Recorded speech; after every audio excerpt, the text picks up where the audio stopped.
Go live. Oh. Hello everyone, how are you all doing? Hope you're well. Welcome to the Battle of Hakodate, which is always a fun battle to say, and always an interesting battle to discuss. It's one of the few battles which, honestly, you can point to and go, this was a learning experience that a lot of people forgot. At which point, they really, really forget.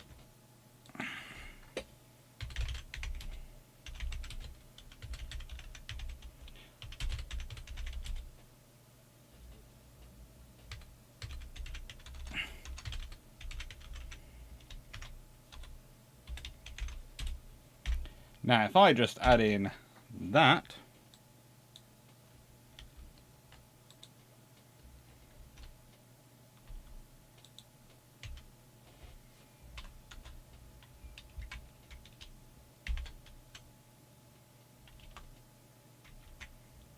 and sort that out, then we're fine. Now, hello everyone.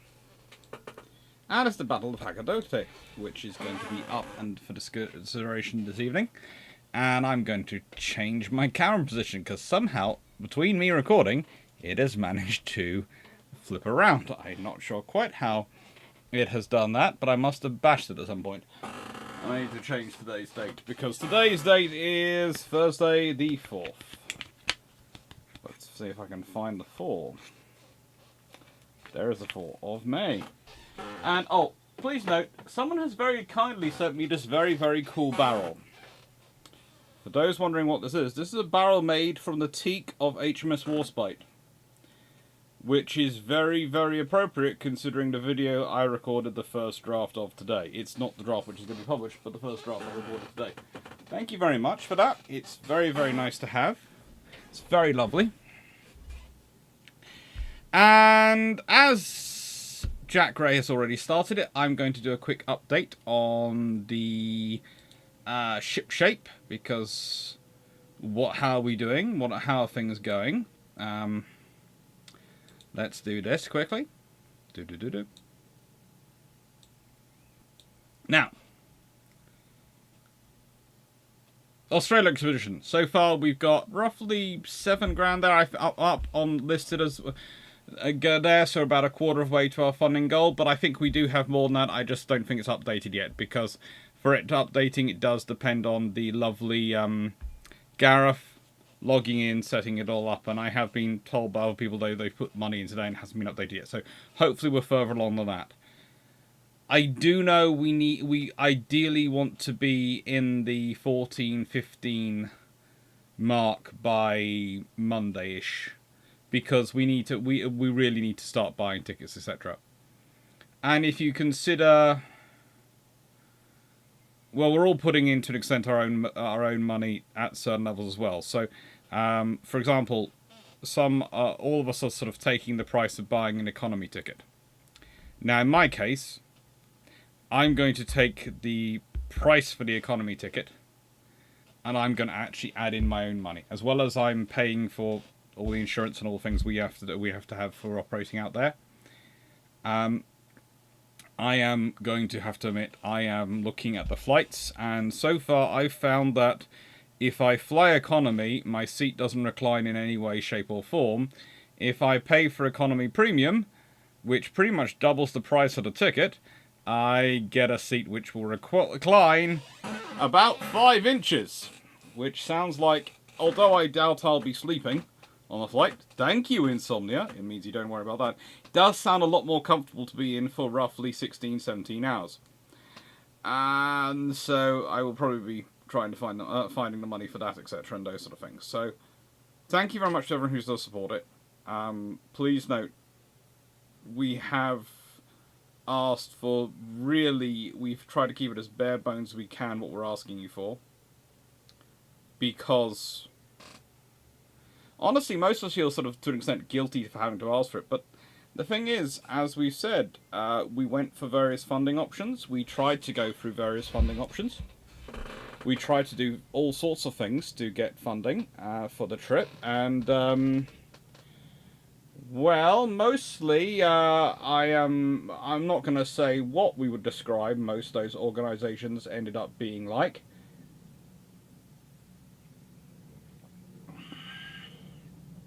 But they were very interesting to deal with, and they were mostly pretty darn rude. And it kind of came back to us quite quickly just how little is understood in some parts about the naval history that is preserved around the world. We found out very quickly that the idea of going to Australia to look for naval history was, to an extent, considered almost a bit of a joke by some people and some organisations. And yeah.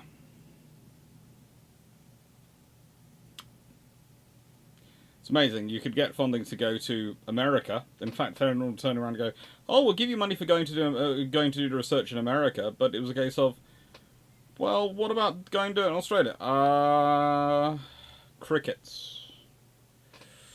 So that is why we are doing this, and that is why this is our first trip.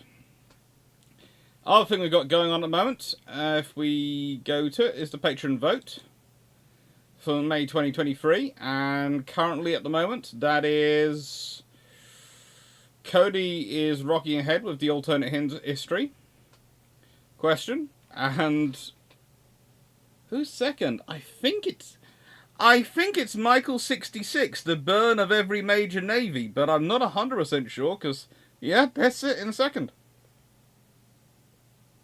Michael, I don't know what it is, but you do these great Age of Sail questions. The 50-gun chip line and the Age of Sail, crisis point. Questions which I look at and go, oh, those are going to be really fun. And I'm sure every time they're going to prove popular, I put them in. And every time, they hover around the middle. I don't know what it is. I really don't. Because I know from talking to all my patrons just how passionate about naval history you all are. So I'd have thought that would have been right up your book, but there again, there are a lot of very good options, and you did also come with the burn of every major navy, and that is kind of a catch-all. Because you all know my approach to the burn. Every major navy does have its own burn. Oh, trust me. I will divide it up by time period. I might even go into the modern period and talk about the modern burn. Kuznetsov. Which, I have to say, was one of the more interesting comments. Please note, I did get on the Graphs Bay video, and I know that's off topic for this one. On the Graphs Bay video, the Graf Zeppelin video, I mean, someone commented that, it was obviously, in its defense, they were going, well, look at how good the Russian carriers are. And I was sort of going, no.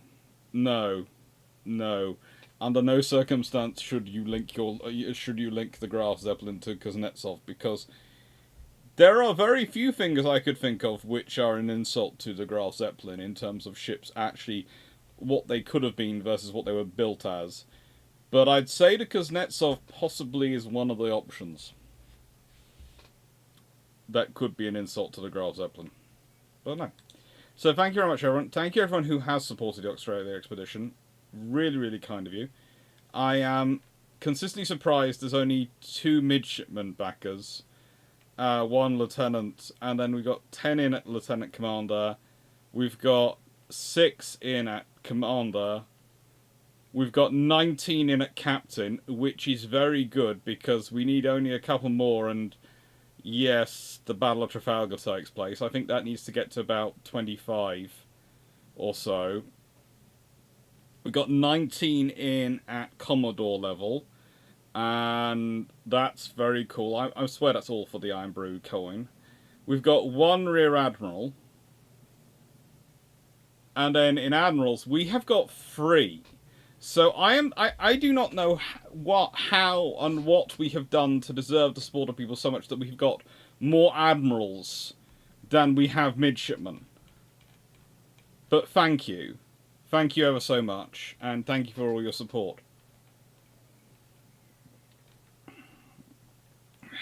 That's a very good thing. Anyway, to the naval history and get rid of that. The Battle of Hakodate. Hello everyone, I'm going to say hellos now. So I'm going to put in a little timestamp thing so people know exactly what's what.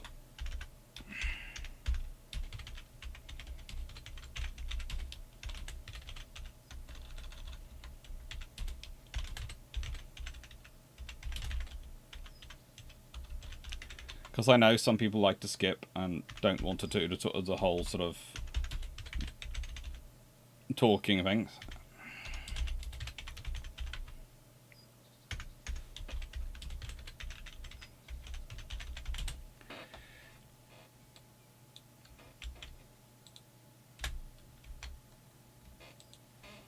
So, oh, shameless book plug. Rather appropriate for saying hello to chat time. Let's talk about it. We've got Bijon, hello. Hello Knight6841, hello John Shea, hello Jack Ray, hello Michael Cooch, hello Byron Newman, hello DG40. Jack Ray, thank you for the memberships. Thank you Felix B and Amelia Barra, Michael Patton. And thank you Tanya Felica. Thank you Abazaski, thank you Steve Clarke. Again, as you're on here, Steve, I just would like to say again, thank you for the comment the other day. I'm sure you didn't think it was going to get used that way. And thank you for being a good sport about it. It was very kind of you.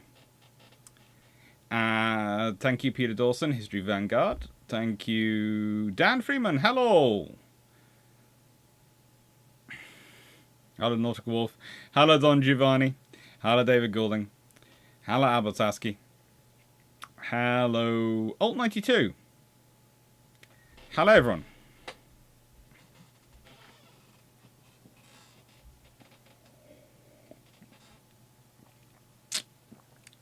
More admirals than midshipmen. That would be the Drac influence. We're clearly a Tin Pot South American Navy. Dan, I challenge you to say that to Drac when you're face to face with him.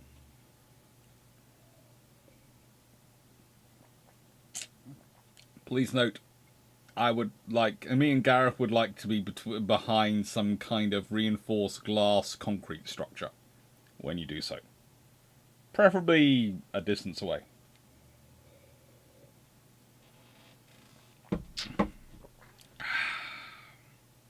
So,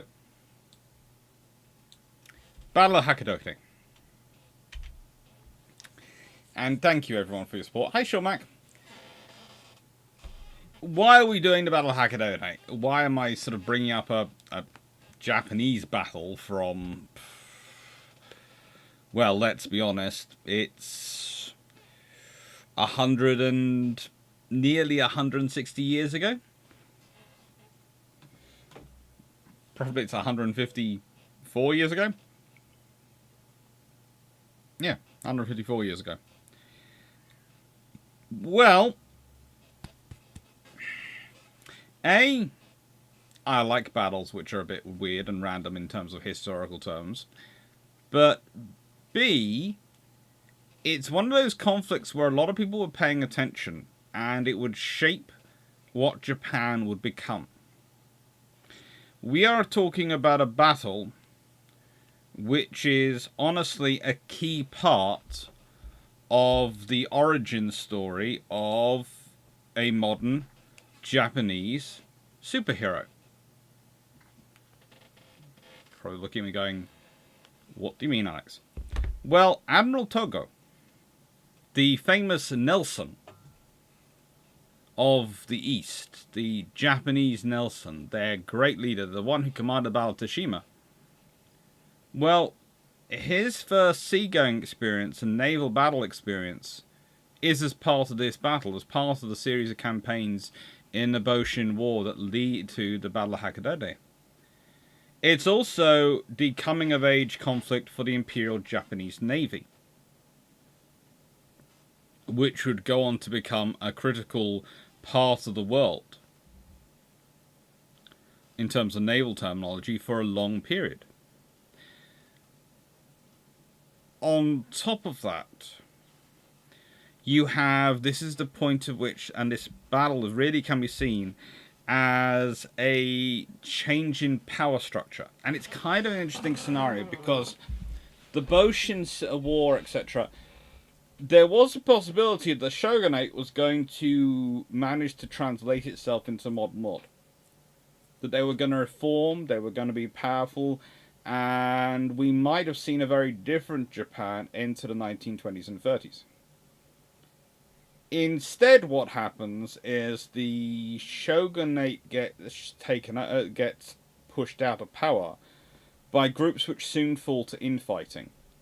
And it becomes the basis of the ongoing disputes which lead to all the rivalries between the Imperial Japanese Navy, Imperial Japanese Army, and the diplomatic corps and the politicians that lead to the issues which you see with divided command and command at cross purposes in World War II.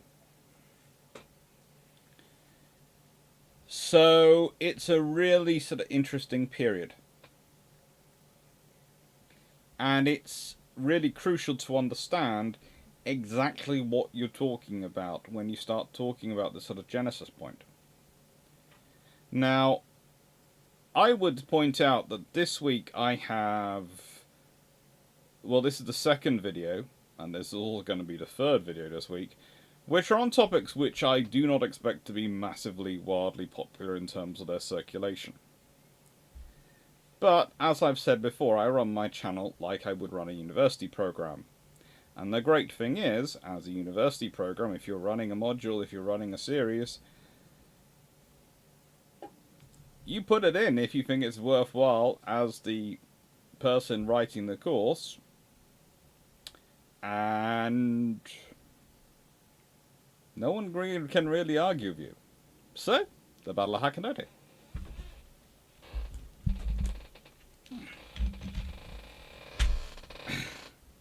Hello, Bob Fry. Hello, Mark Harkness.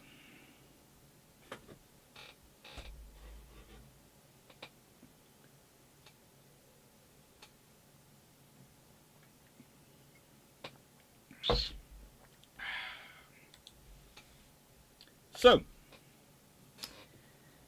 now there is a Battle of Hakodate, which is 4th December 1868 to 27th of June 1869. There is also a naval battle of Hakodate. The naval battle is the 4th of May to the 10th of May 1869. Which kind of tells you something interesting about the Battle of Hakodate. It's, to an extent, a large campaign. And in many ways, it is fought to prevent Japan dividing in two. Between what was known as the Ezo Republic and Imperial Japan.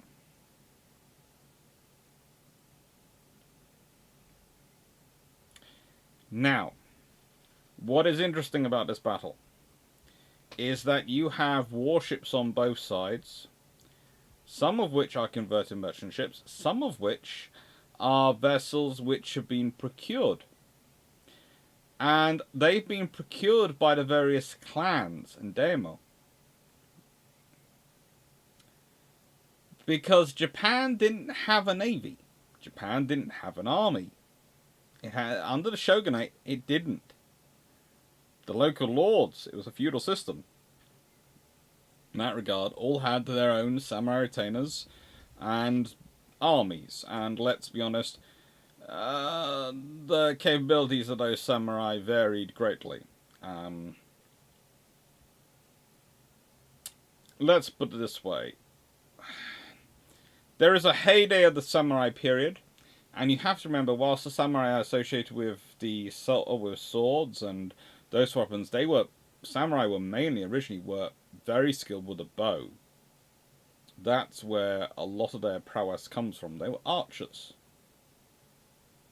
Again, it's one of the things that goes through history. If you look at it, there are often a lot of mythology based about the sword or the dagger or the halberd, or these weapons which were mythologized because they were where the metal met the flesh, that sort of thing. But the reality is often that the soldiers who are around and become valued and are the ones who are very useful are the ones who are using ranged weapons. Samurai would use all of them. The main thing about the samurai to know it is that they were pretty much professionals. That's what they were expected to be. And again, it's like the European system of feudalism, but not like it. In that class is expected to be professional soldiers. And they're expected to be able to be called up by their lord whenever their lord needs them. Now, this is one of many. The Boshin Civil War is one of many civil wars. I would point out that it often has... How do I put this politely? It has this reputation for being a very bloodless conflict because of what comes later. But this is very much the military phase of what's sometimes termed as the Meiji Restoration. And the Meiji Restoration was, in theory, about putting the emperor back in power.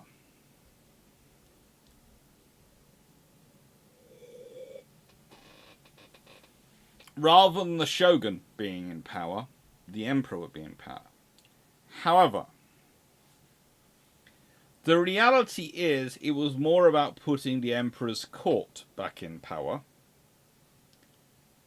And it was far more about, well,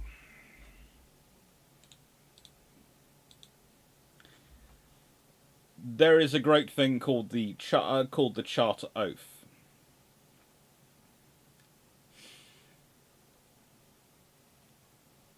And which is often considered the first constitution of modern Japan.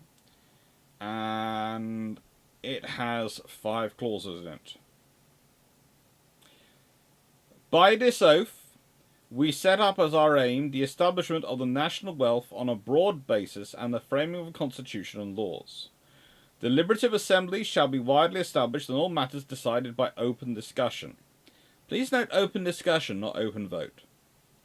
2. All classes, high and low, shall be united in vigorously carrying out the administration of affairs of the state. Cute. Who decides those affairs of state? 3. The common people, no less than the civil and military officials, shall all be allowed to pursue their own callings so that there may be no discontent. Okay.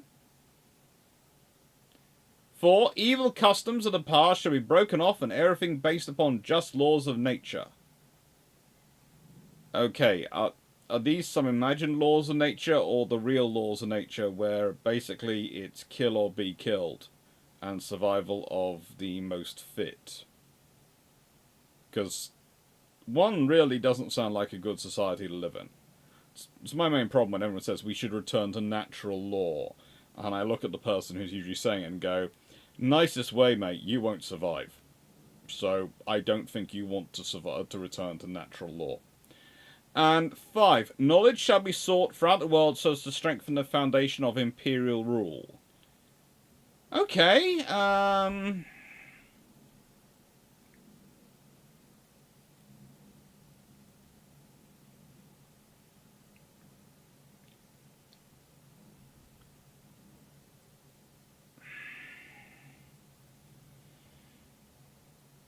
well, that's a fun thing, but what does that all mean? Basically, it means what you want it to mean. The whole point of this system was to change from shogunate to imperial rule, which basically meant imperial court rule. I.e., it's one faction overthrowing another faction, and they're using the emperor as their cover. And the reason the emperor is allowing it is because the emperor does want to get more involved in politics and power. Basically, at various points, weak shoguns have depended upon the emperor for their power and their presence, which was useful. But unfortunately, there had been a weak shogun, and then there was a strong one who came into power, who was 29 years old and fairly capable at his job, And at that point, everyone realized, hang on, the things we've been getting away with under the previous shogun, we might not get away with under this guy. So let's change the rules. And the people did think it through who wanted to do it. Did the clan swear an oath to the Emperor, or did they just agree to be allied with the Emperor? Technically, they swear an oath to the Emperor, but let's be honest. You're swearing an oath to the Emperor, but you've also pointed it. Also, his chief advisor is your head of the clan.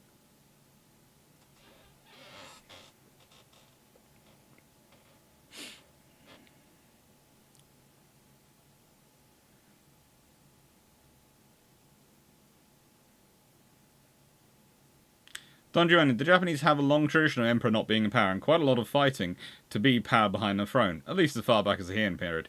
Yep, in fact, yeah, it's basically been a constant thing of Japanese history, is that there's been a lot of fighting to be the power behind the throne.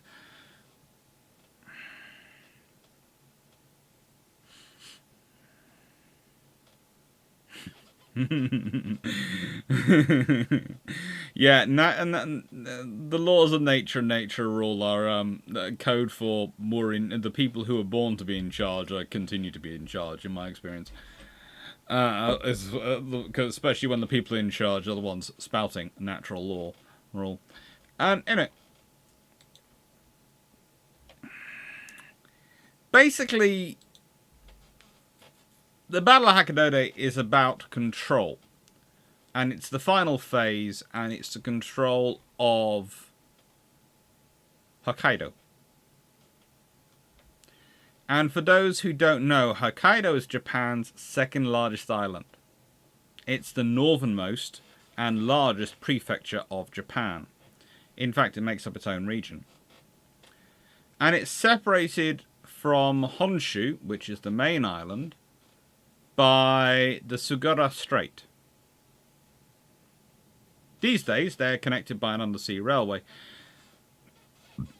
But in those days, they weren't. So, to give you an example, what it is the shogun has fallen from power. And actually, the shogun himself, the person I talked about earlier, resigned to try and prevent a civil war. To try and prevent a war and prevent what was coming, because he did not wish to fight the Emperor. The big thing that comes is he was actually commanding an army and probably would have won a battle. But when he sees that the troops fighting him are hoisting up imperial colours and are wearing the colours of the Emperor, he turns away and withdraws his troops. And I'll get into that in a bit, but basically, you have the fact that this one faction is leaderless, pretty much, because their leader doesn't wish to fight the Emperor because he is loyal to the Emperor. And that is almost the problem, is that the Boshin War it's changed because traditionally it's factions fighting factions to be the power behind the throne. And this other faction cloaks themselves in the power of the Emperor to win. So, to fight them is to fight the Emperor, and for a lot of Japan, that is not a good thing to do.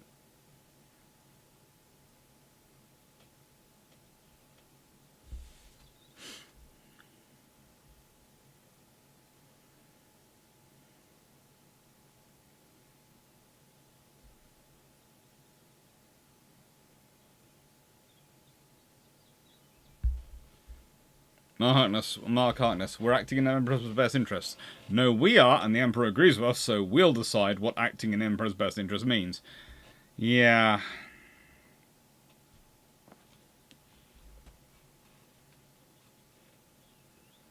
Vision, second railway in Japan was built by an American in Hokkaido to move coal from mines to the sea. Yep. Hokkaido is a rich place.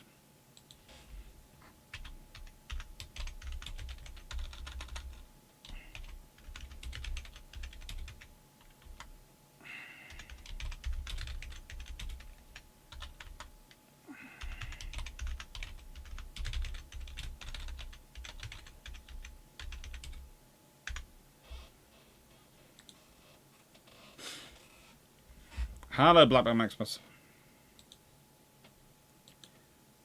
So,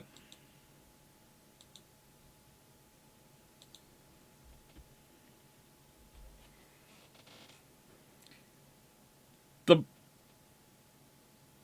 main cause of the Battle of the Hakodate happening is the fact that Enomoto Takai, vice commander of the Shogunate Navy, had refused to hand his fleet over to the new government and departed Shinawa on the 24th of August 1868, taking 4 warships and 4 steam transports with him, as well as 2,000 sailors, some specialist soldiers, several officials of the former Bakufu government, which had been, of course, the governor of the Shogunate, which included, of course, Vice Commander-in-Chief of the Shogunate Army, Matsuda Tairo, Nakajima Subosuke, and members of the French military mission to Japan, including their head, Jules Barnet, and that's what forms the Azo Republic. Anyway, cause of the Devotion War. Well, you have these lovely things called the unequal treaties. And unequal treaties is a phraseology which mainly we associate with, honestly, with China, but has also come to be used to describe treaties Japan faced and treaties that other nations in the East faced. Now, for Japan, we of course often think of the Convention of Kanagawa, which is what was Perry's 1854 campaign came in. But honestly,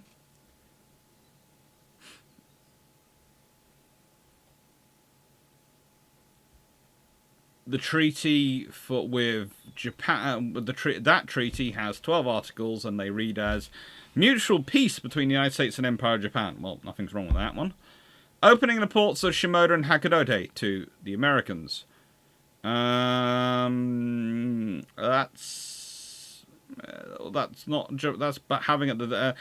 something Japan's being forced into, so that's not exactly welcome. Assistance provided the shipwrecked American sailors. Shipwrecked sailors not to be imprisoned or mistreated. Okay. Freedom of movement for temporary foreign residents in treaty ports, with limitations. Seems okay. If you're going, once you've forced open the ports, that seems like basic thing that's going to be part of it. Trade transactions be permitted. Currency exchange to facilitate any trade transactions to be allowed. Provisioning of American ships to be a Japanese government monopoly. Well, that's kind of good for the Japanese government, because that means those ships can only deal with approved Japanese people, government. So that means the Japanese government can earn some money in this. Japan to give the United States any favourable advantages that might be negotiated by Japan with any other foreign government in the future. That's not nice. Forbidding the United States from using any other ports aside from Shimoda and Hakodate. Well, that's kind of useful. Opening of an American consulate at Shimoda. And a further treaty to be ratified within 18 months of signing. This was signed with Shogun Tokugawa Ieyasu for the Emperor of Japan. Because for the Emperor of Japan himself to interact with foreigners was out of question. And actually, even the Shogun didn't want to turn up, and he sent his plenipotentiary, Hayasha Akira.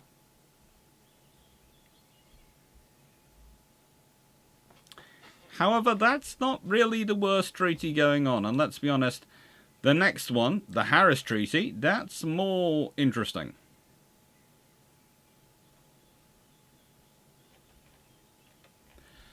Now, the Harris Treaty is a full Diplomat treaty. The Convention of Kanagawa was negotiated by Commodore Perry, who was a naval officer, and he kept it fairly straightforward.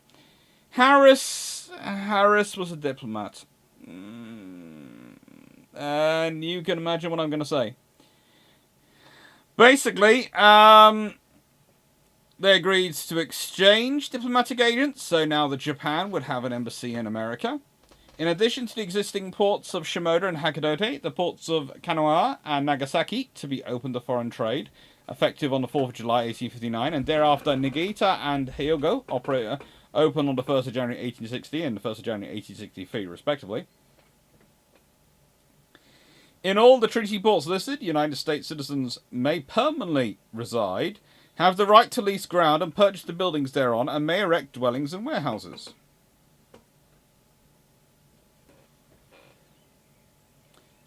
It also provided that the foreign residents would live according to the laws of their own consular courts instead of the Japanese legal system. So the foreign residents would not have to worry about Japanese law. Fixed import-export duties at a very low rate, and this was subject to international control, not national control. And this is the big thing. You must remember, Japan had kept themselves isolated, etc., to stop the spread of Christianity and all the other things that they didn't want into Japan. And a big part of this one is rights of freedom of religious expression and church construction to serve the needs of the United States nationals within the confines of designated foreign settlements at treaty ports. And at this point, this treaty, and this is where it gets really problematic, serves as the basis of the treaty with the Netherlands, the treaty with Russia, and the treaty with Britain, and the treaty with France. All these treaties are agreed in 1858.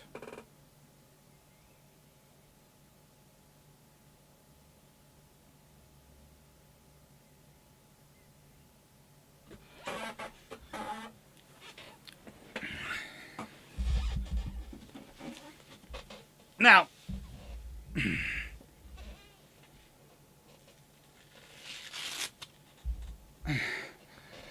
this is one of the problems for you when you're dealing with Japan in the 1920s and you've got their perception of things like the Washington Naval Treaty. Excuse me, I just took my foot strap off. When you've got those issues, and when you've got people looking at those issues,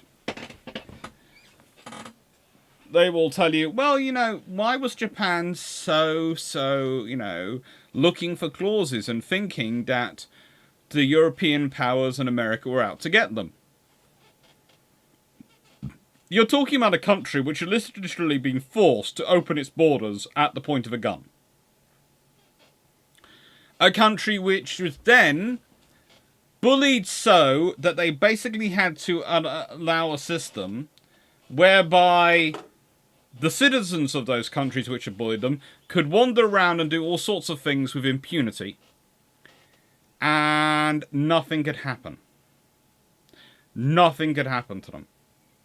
Because as long as they didn't break laws as their laws were defined in the consular courts, they were fine. And remember, as long as you were friends with the local consular officials, and those consular officials were necessarily happy to see it, it wasn't a major crime that would cause massive issues, they could probably find a way for you to get out of any issues at all.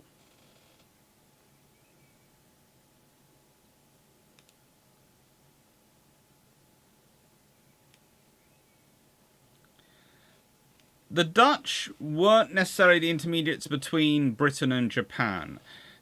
You have to remember the Dutch had visited Japan a long time ago and left many texts behind, and the Japanese, behind the wall of their own self-imposed isolationism, had developed this idea that the world was run by the Dutch, that the world spoke Dutch. And one of the interesting things that comes about is when you have these negotiations going on between the British and the Japanese, or even between, to extent, some of the other powers and the Japanese, they're often speaking Dutch because a lot of Japanese could speak Dutch, whereas there weren't a lot of Japanese who could speak English. So it's not so much the Dutch were intermediaries between Britain and Japan, it's that the negotiations between Britain and Japan were conducted in Dutch.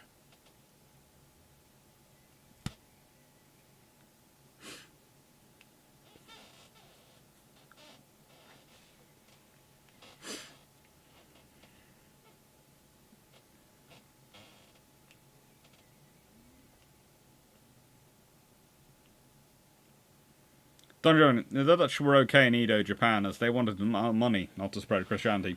Yes, and honestly, the Dutch and the British were considered preferable to the others.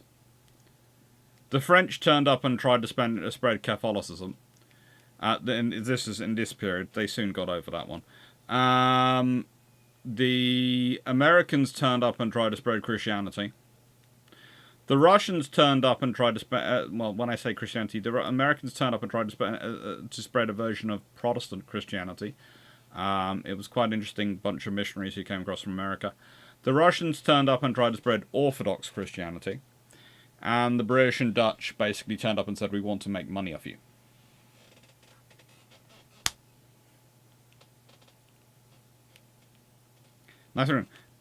Nice to go fun. Let's put it this way. Imagine you're behind a wall. And someone comes in and speaks a language to you. And you learn that language so you can communicate with that person. And then they go, and that's the only person you have who goes between that wall and you. Goes through that wall. You're going to presume that everyone on the other side of that wall speaks that language. And that's the scenario you're dealing with. You're dealing with a very filtered worldview.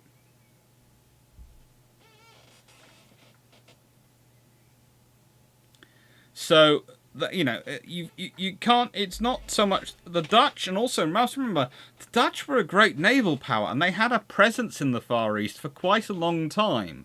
The Dutch East Indies do not come out of nowhere. All those territories which are attacked and seized by the Japanese in World War II do not appear out of nowhere. The Dutch have had them for a long time.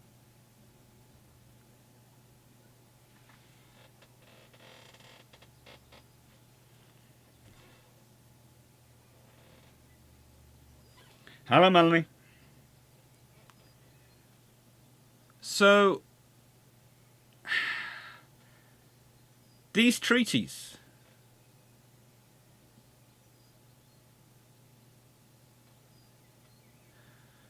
I would not say so.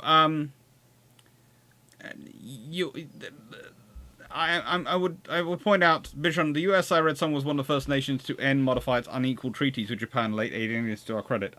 If this is true, I think it is. Look, the treaties at certain points were renegotiated, but the fact is, in 1895, following what's called the Triple Intervention,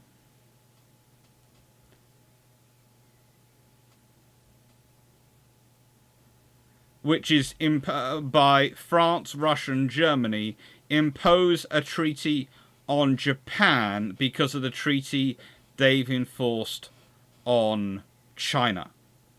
So, yeah, the unequal treaties continue for quite a while. I would say there is a reason why the Japanese get so attached to the Anglo-Japanese alliance. Because that is regarded by many as being the first equal treaty Japan signed with a foreign power. You can argue about some of the ones between about 1895 and 1905, but many of the Japanese scholars who have read the books or read the sort of the English translation sort of books, experts of, seem to consider the Anglo-Japanese treaty to be the first equal treaty.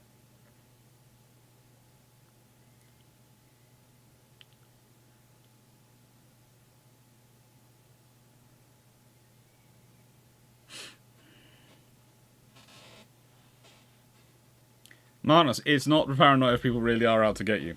Sounds like what Mom called backwards baptism. You'll agree with whatever we tell you if we hold it at your head on the wall long enough. I would never say that, but yeah, there are some. So, now we have our first appearance of a very special gentleman. And it's our first event. And it's a good example of this particular scenario of what happened. So, this is also known as the Anglo-Satsuma War. Now, what is this? Well, it's about a government engagement fought between Britain and the Satsuma domain, or daimyo, in Kagoshima. Yeah. Basically, it's Britain beating up one of the local lords in Japan. It was carried out as part of the attempts to extract compensation and legal justice from Daimyo Shimazu Tadayoshi for the 1862 Namungi incident,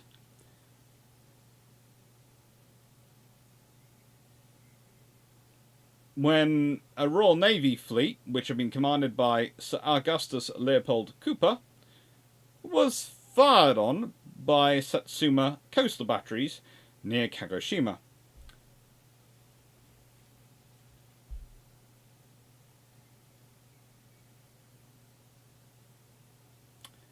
It's fun. It's also a battle where a very interesting young man got his first taste of action. And by this, I mean none other than the young Togo Heiariko Kiro, who was in charge of one of the cannons used to defend the port. Hello, Richards.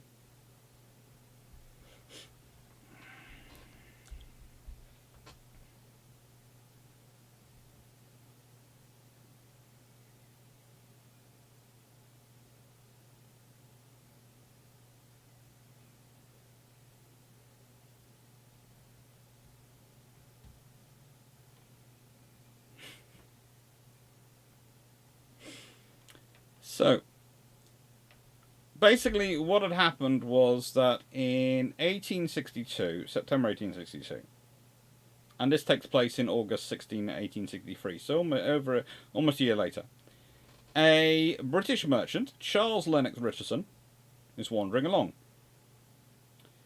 And as he's wandering along the road, the entourage of Shimazu Hisamatsu, father and regent of the Satsuma daimyo, Shimazu Tadayoshi, are wandering along the same road. The entourage shouted out multiple warnings to stay out of their way while travelling on the road in Kawasaki, Kanagawa.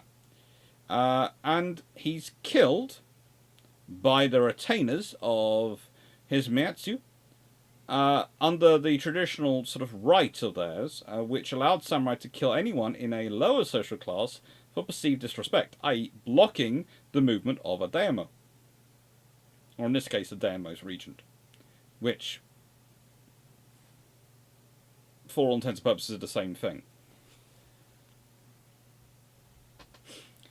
Richardson, this was felt by many, was murdered, and this sparked outrage amongst Westerners due to its violation of the extraterritoriality they enjoyed under the terms of their treaties, i.e. they were not bound by local laws and local traditions. They could do what they liked.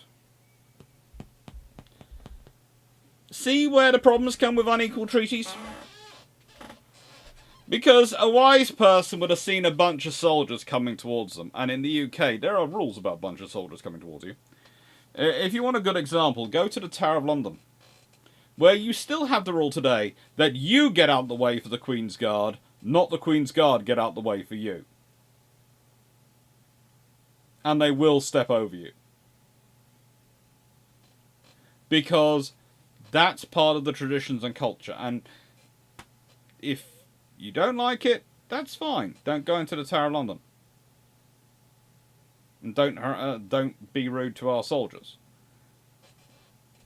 But that's part of the traditions and culture of Britain that's been going for hundreds of years, and that's the way it is.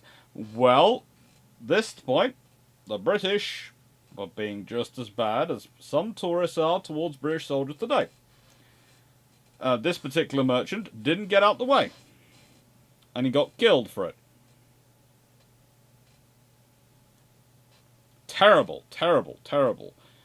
But you can sort of understand both sides here, because Under the treaties, he shouldn't have been.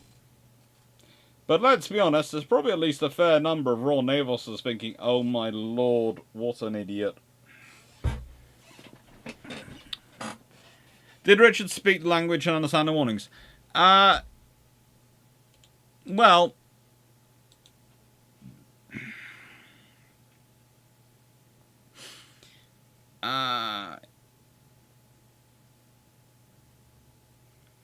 he had been in Shanghai and in Shanghai and China from 1853 and was considered fluent in Eastern area and understood the area. He was also travelling with others who did get out the way and did know about it.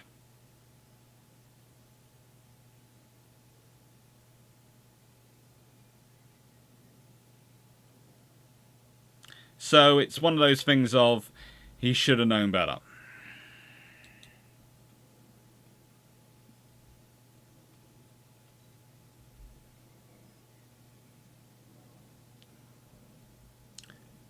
Now,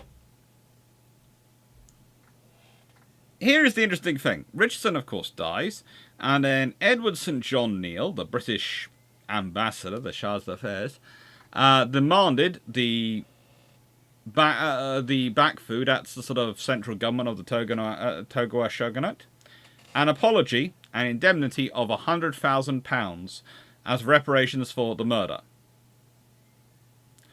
This sum represented roughly a third of the annual revenues of the government. And Neil knew this. So he's basically asking for the government to bankrupt themselves to pay for one guy's murder, when that guy had been in the wrong place. Neil also decided, because apparently Neil was really up himself and really bad example of British diplomacy capability, that the bombardment of the capital of Edo, if the indemnity was not paid, and further demanded that the Satsuma domain arrest and place on trial the samurai who had murdered Richardson, along with pay a further £25,000 compensation for the surviving victims of the incident and relatives of Richardson, aka those people who'd been with Richardson who had tried to pull him out the way when he was being an idiot, and had also got hurt because of it.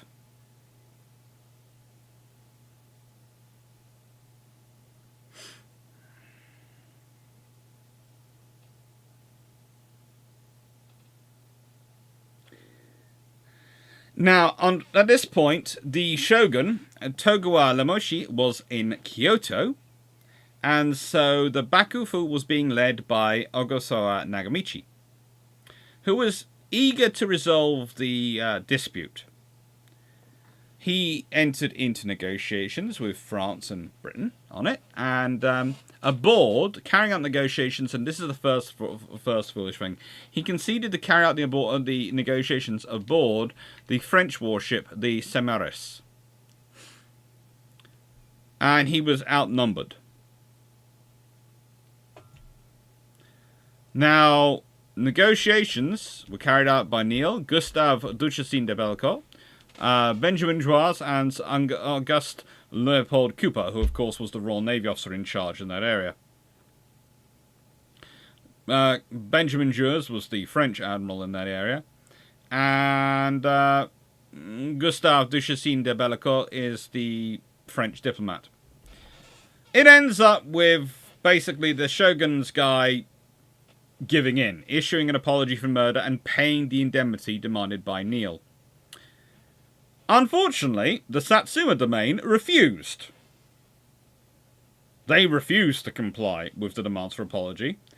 They refused to pay the compensation, and they refused to place the two samurai responsible for Richard's murder on trial, arguing that disrespect to the daimyo was typically sanctioned by death of the offending parties.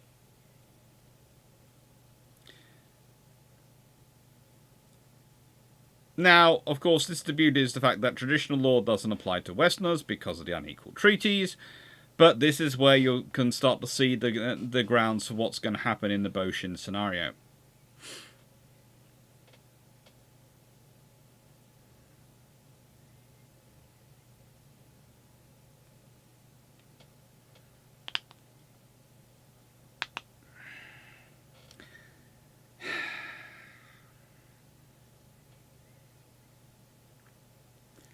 Unfortunately, Neil was very keen to take a stand against attacks against foreigners on Japanese soil. He also seemed to have an idea that he could maybe turn Japan, and Neil seems a bit interesting in that. I half get the idea that he thinks a nice war between Britain and Japan will lead to Japan being the new India of Britain. And at no point do I find him writing this actually anywhere, but yeah, it's an issue.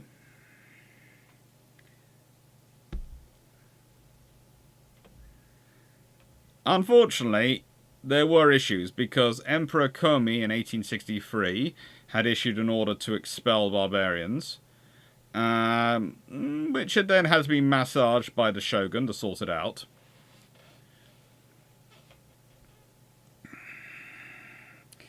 And the fact is, there have been multiple punitive expeditions already carried out in response to other incidents.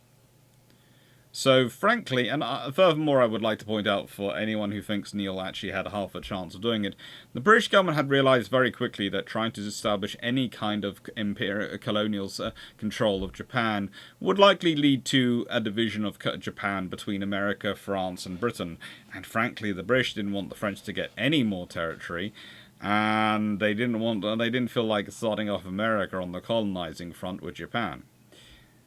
So,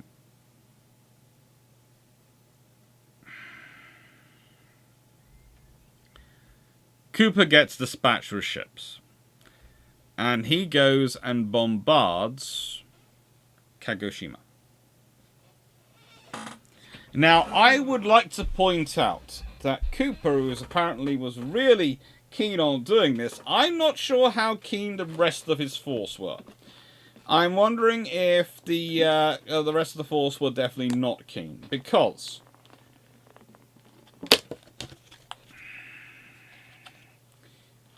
they arrive in Kagoshima Harbour, and they find some various ships which have merchant vessels which are owned by Satsuma, the main, which have an aggregate value of £200,000.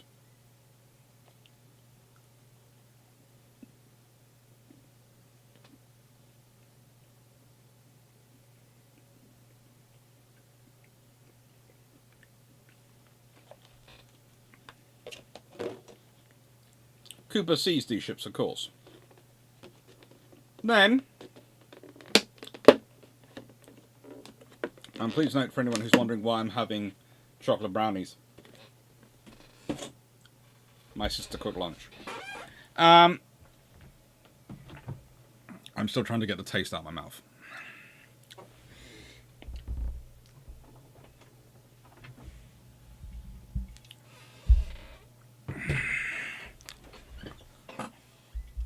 Well, he sees these three merchant ships as basically hostages. And the Satsuma forces in the Tend respond by waiting till a typhoon has sprung up, which blocks the Royal Navy ships in the harbour. They have evacuated the city. And then they start bombarding the British ships.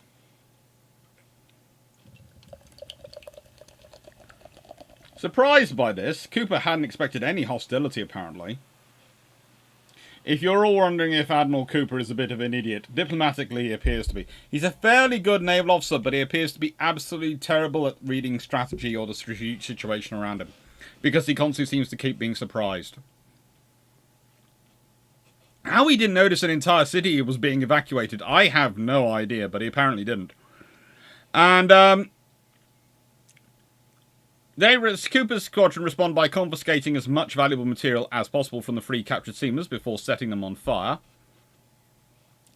then spends 2 hours readying the ships for battle, because they hadn't been readied, because they had not been expecting to have a military confrontation. You've come down to bombard a port.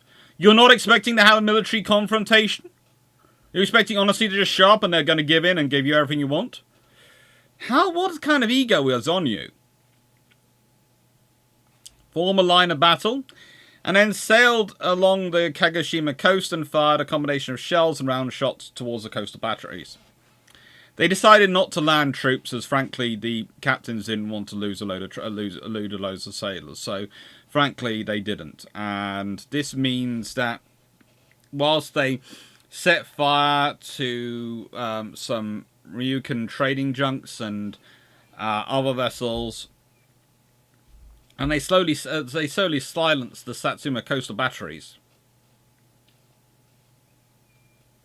Cooper's ships actually run out of supplies.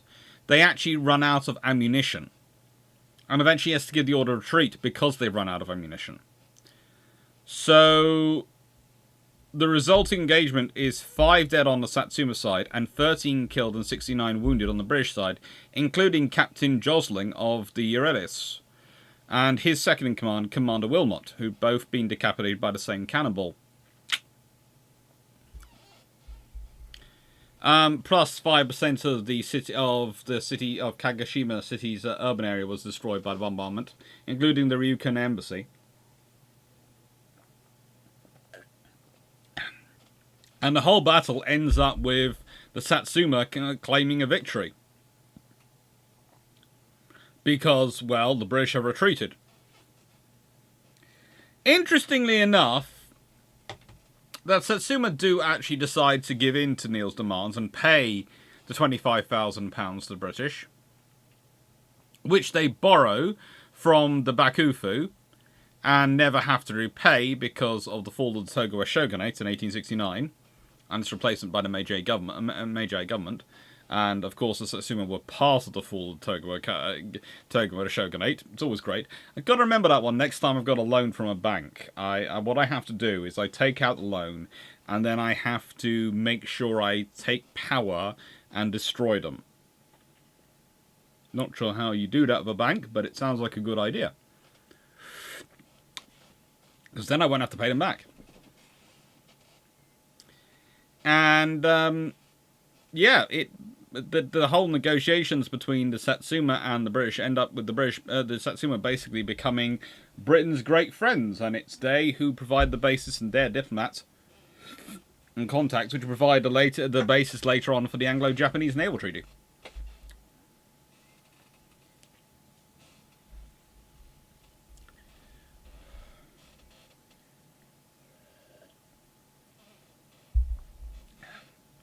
I should also, what were the British ships? The British ships involved in that particular engagement were HMS Euryalus, which had, of course, Neil on board. Yes, the Diplomat wanted to come to see his work. A 4-for-8 wooden-hulled screw frigate. HMS Pearl, a 21-gun screw corvette. Perseus, Argus, Coquette, and Racehorse, and the gunboat Havoc. So, yeah, we're talking about a massive war fleet here. We're talking about major warships.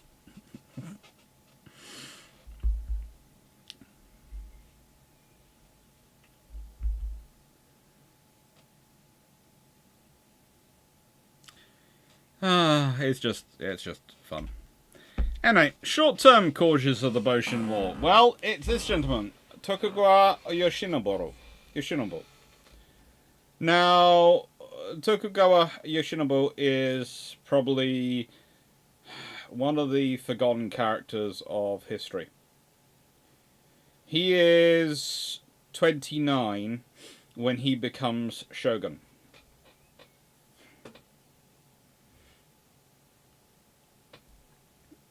Mm. 28 when he becomes shogun. And he is probably one of the smartest people you will ever get. He's also probably one of the best shogun which Japan was going to have, which basically is one of the problems for him. There are many rumours put round that he is the first shogun come again. He is a reincarnation of the first shogun.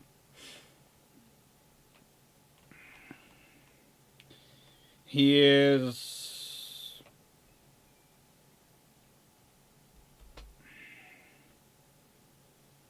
capable.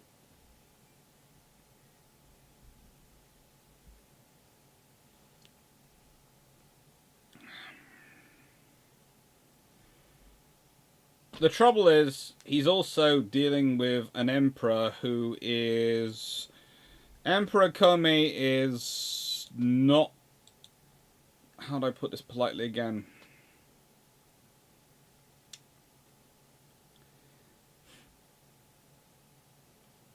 Great factionalism. And one of the interesting things that happens is he goes along with the factions to try and get himself the more power.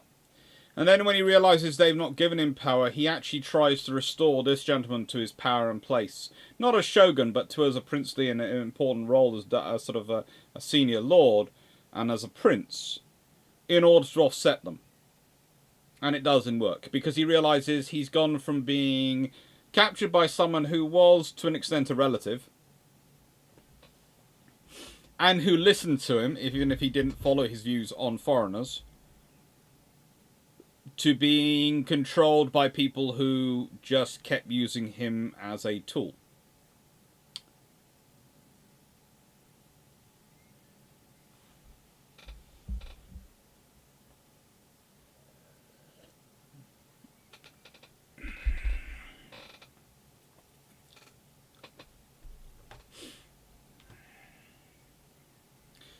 The USA took part in the bombardment of Kagoshima as well. Yeah, I think there was an American ship which ended up getting involved, but, you know, it was more a case of, why not? We're all having a bombarding fun. It's just what they do.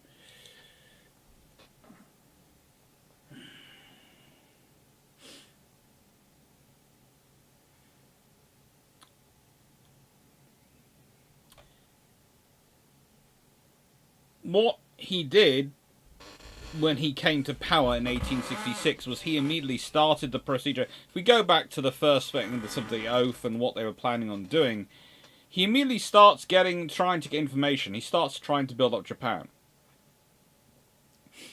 He gets in people from France to try and improve the army. He tries to get people from Britain to try and improve the navy. And actually, that's the cause of issue, because the French send a military assistance group, and they support the shogun and the shogunate faction. You're going to guess what happens here. Right, and so he's efficient, he's getting things on, he has all these... He sorted these things out, and he's trying to expand things and sort things out. And... this man had already repelled an actual rebellion against the previous shogun by the time he becomes shogun. He is that capable and that good. He's already been used as the young commander and had done very, very well. He is considered to be... He was considered basically by the time he was 25 to be the power behind the throne, who was telling the shogun what to do. So he was the power behind the throne in Japan from about 25 onwards. And by the time he's 28, 29, he's become shogun, and he is the power behind the throne.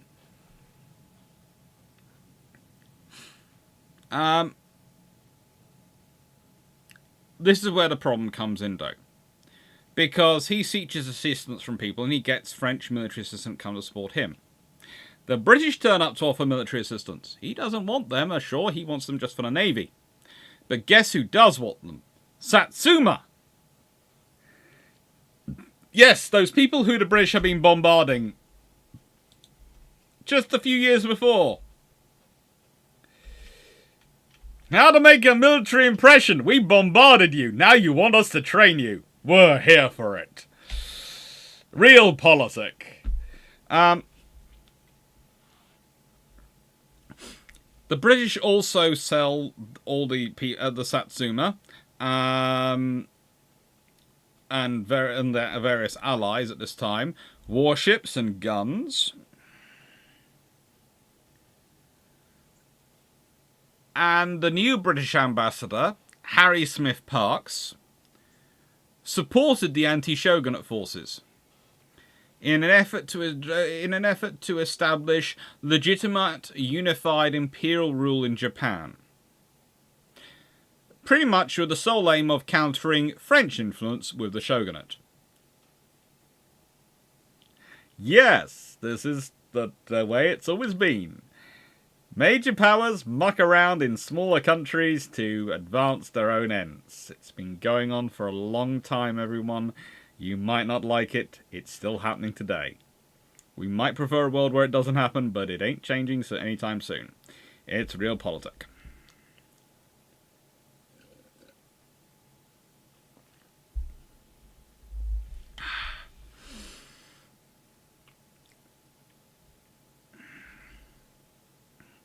Now, with British assistance and loans, the Satsuma had become the second largest purchaser of Western ships after the shogunate itself. And pretty much all the ships the Satsuma are purchasing are British built. Satsuma samurai will go on to become dominant in the Imperial Navy after the war. And that is one of the reasons why the Imperial Japanese Navy becomes so Anglo-centric and so friendly with the British. Because of this legacy. All starting off with a nice bombardment. How Britain makes friends. We bombard you, so we can befriend you. It's all for the benefit of you. I know, there are going to be so many comments below about me how rude and cynical I am, but, you know. Welcome to the sarcastic world of naval history.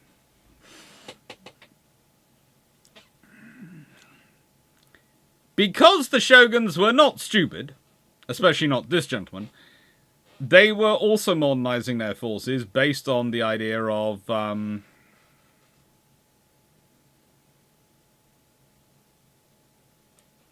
issues they needed.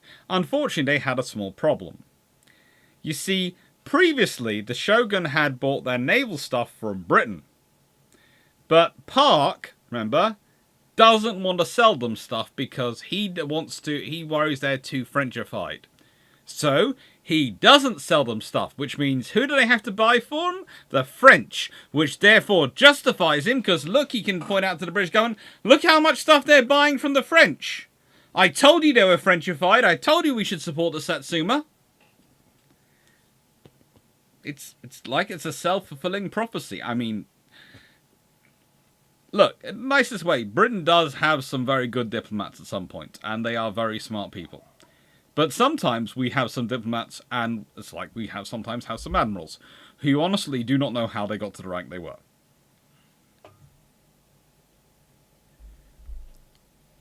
Blackburn Maximus. So the Japanese Navy and Army just carried on rivalry of British and French. Bingo! Oh, the Army went French, then German. Either way, they were always anti-British. We just kept the Navy.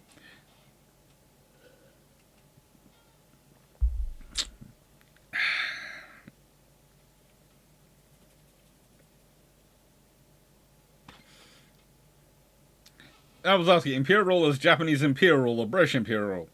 I think he foresaw himself as becoming the new shogun.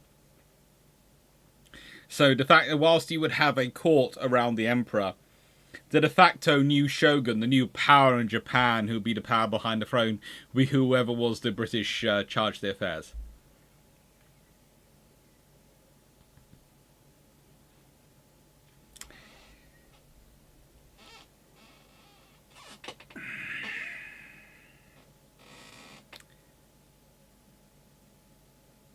Now, during this period, various southern Japanese leaders, the Saigo Takamori of the Satsuma, Ito Hirobibi and Ino Kaoro of the Choshu, and became very, very good friends of British diplomats.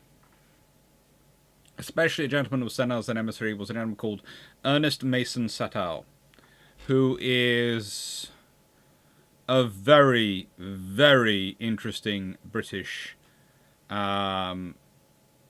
diplomat who is better known in Japan than in Britain.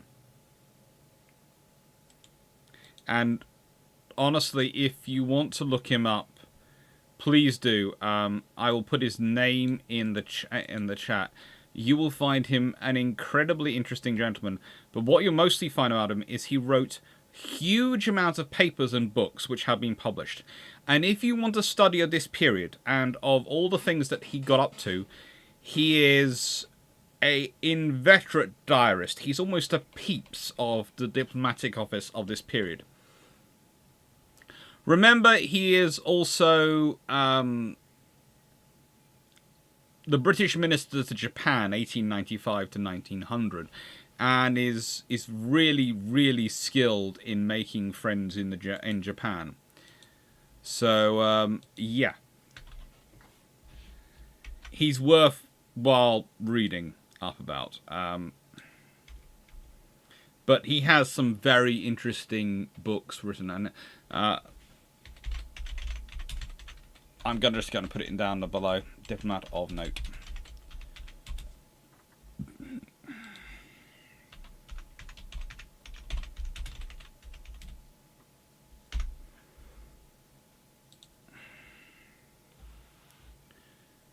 Gurk has joined us fighting as well. Yes.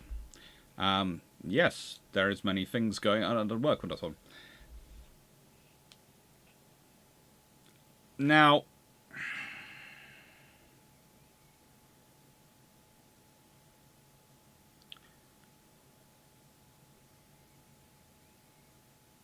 Tokugawa,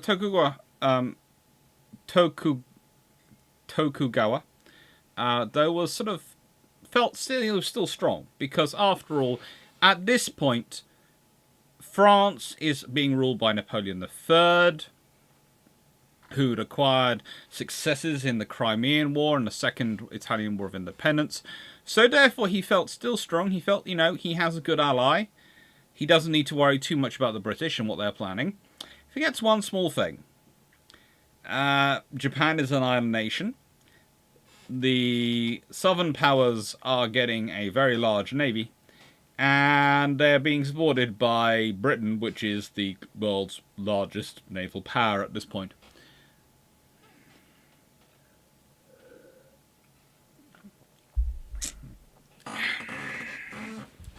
Now, at this point, though, the shogunate didn't feel too bad. They had a navy with a core of 8 steam warships that had been built over a few years and were considered the strongest in Asia of any Asian nation. They built their first modern naval arsenal in 1865 at Yokosuka, built by Léonce Verny, a French engineer, well known for constructing naval arsenals, are French engineers. And in January 1867, as I mentioned earlier, a French military mission arrived to reorganize the shogun army and create the Denshutai elite force. Now, this force was actually completely modelled on the French model, and they even had French-style uniforms.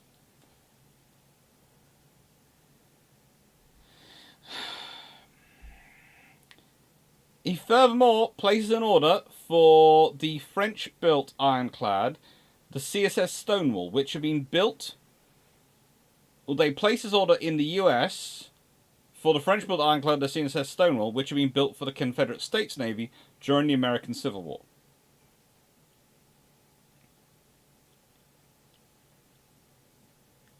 The thing is, though, the shogunate places the order for it. When the Boshin War itself breaks out, the Western powers declare neutrality, so they hold it at delivery, and then once the Imperial faction, but the neutrality is then lifted, and the vessel is actually delivered to the Imperial faction. So the shogunate pays for it, and then the Imperial faction takes delivery of it.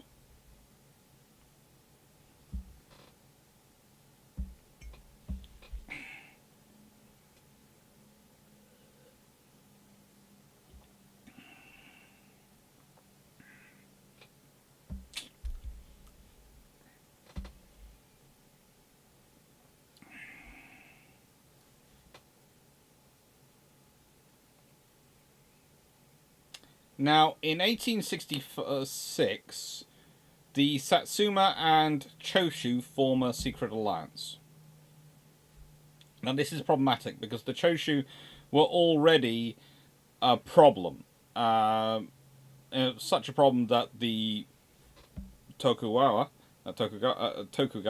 had actually planned to lead an expedition against the Choshu to punish the renegade domain.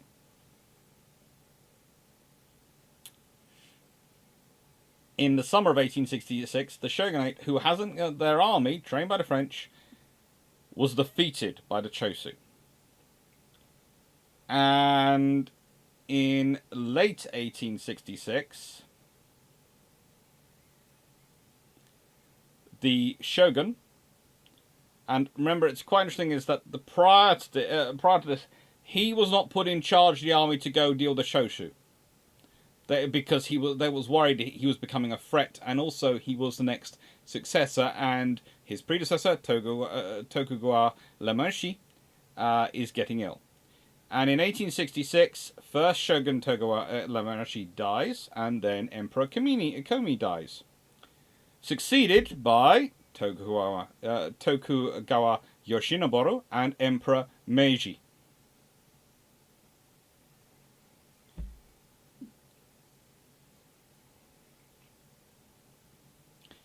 In 1867,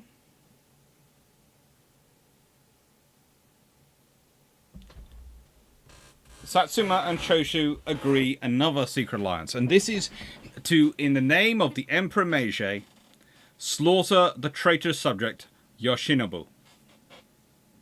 This gentleman. This is made after, following a proposal from another daimyo, Yoshinobu did resign his post and authority to the emperor, agreeing to be an instrument for carrying out imperial orders. Basically, there's been so many issues going on that he decides the best way to preserve peace and preserve Japan is to actually resign his post as shogun and dissolve the shogunate. But he believes he'll stay on as prince and a senior daimyo and be part of the court. Well, life doesn't happen that way. And whilst his resignation created a void at that level of government, the Bakufu government continues to exist. And his family is, as a legacy of that, remains a prominent force in evolving political order, retaining many of the theoretical executive powers.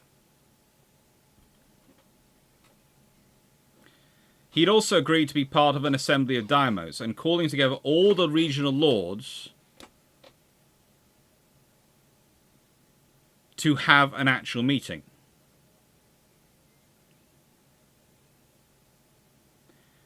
The thing is, though, the Satsuma and Choshu don't want that, because whilst they are hardline against him, most of the lords do not really want the world to change, and they're quite happy. They don't want the Satsuma and Choshu to end up in charge, so they're happy to leave him in charge. And if you have a regional meeting, he might end up in power. So what happens is the Satsuma and Choshu seize the imperial palace in Kyoto and force the 15-year-old Emperor Meiji to declare his own restoration to full power.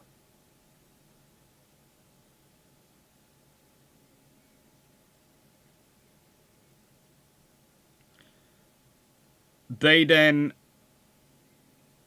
threaten the assembly into abolishing the title of shogun and ordering the confiscation of Yoshinobu's lands.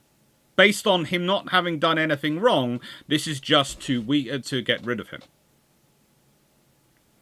Yoshinobu agreed to this, but then declared that he would not be bound by the Restoration Proclamation and called for its repeal, and he then prepares to attack on Kyoto, which is occupied by Satsuma and Choshu forces.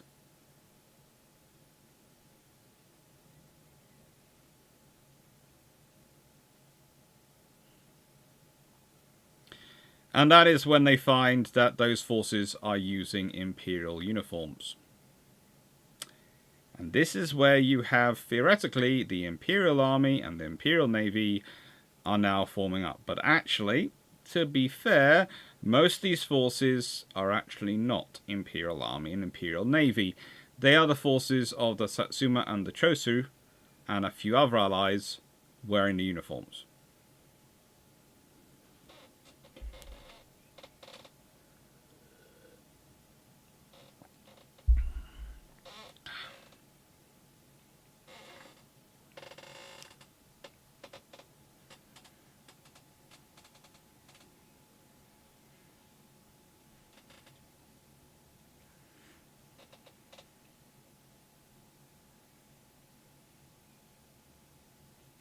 How many people are?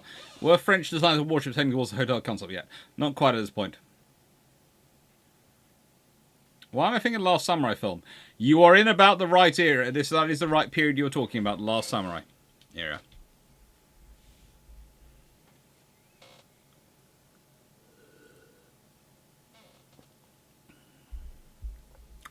Yes, you are quite right, Vision. 2 books on Japanese Army Navy uniforms. Red kepis and red trousers remained used by Imperial Japanese Army well into the 20th century. So, honestly, I could go into the Boshin War for a long, long time, but I wanted to give you a bit of an introduction because, frankly, you'll need to know what's going on before you get to this battle.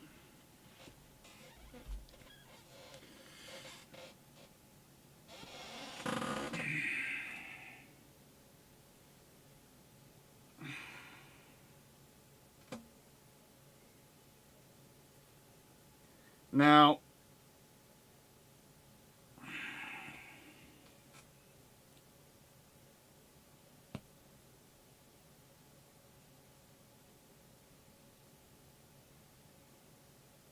this is where things get really interesting, because we have sort of reached the point of Japan forming its military up, forming itself into an imperial state, as we will understand it. And the Imperial Japanese Navy is what we're going to be concentrating on, but their coming into existence is kind of an interesting scenario. Because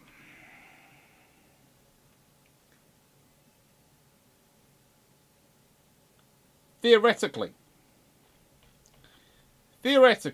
the IJN claims it's founded in 1868. Okay? Theoretically. Which would of course fit with the Boshin War, which starts in sort of 1868.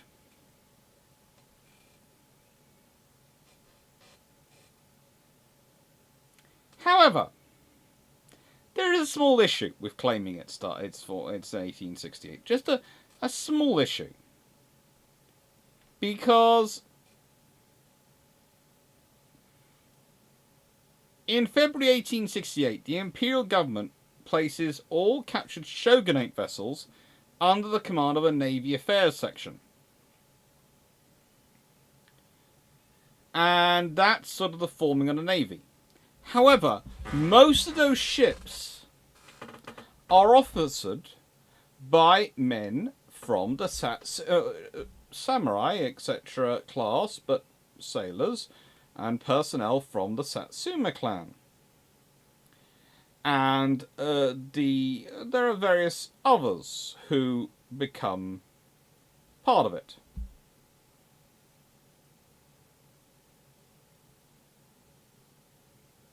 Now, here is the interesting point.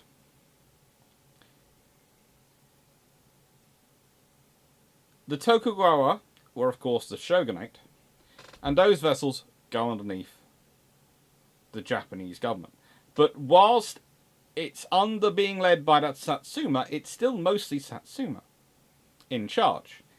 However, in 1873, Count Katsu Yasushi, nicknamed Katsu Kaisu, became Minister of the Navy. And he is a former Tokugawa Navy leader, i.e. he had served under the shogun. He had been part of the shogun's naval forces. And it's during this period when he can control Tokugawa personnel who retain positions in government naval forces, as well as control the Satsuma forces and the various other factions, that you actually have a navy being formed. It's a rather interesting scenario. They kick out this clan, and then to actually make everything work, they have to bring this clan back into power.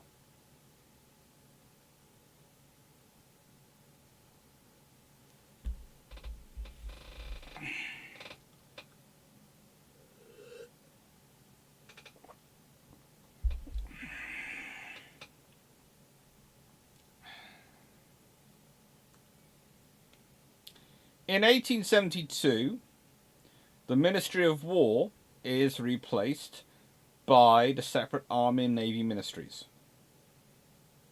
And that's why in October 1873, Katsu Keishu became the first Navy minister. And it's him, as said, between 1872 and 1882, really, that the Navy comes to be. With a lot of help of Britain.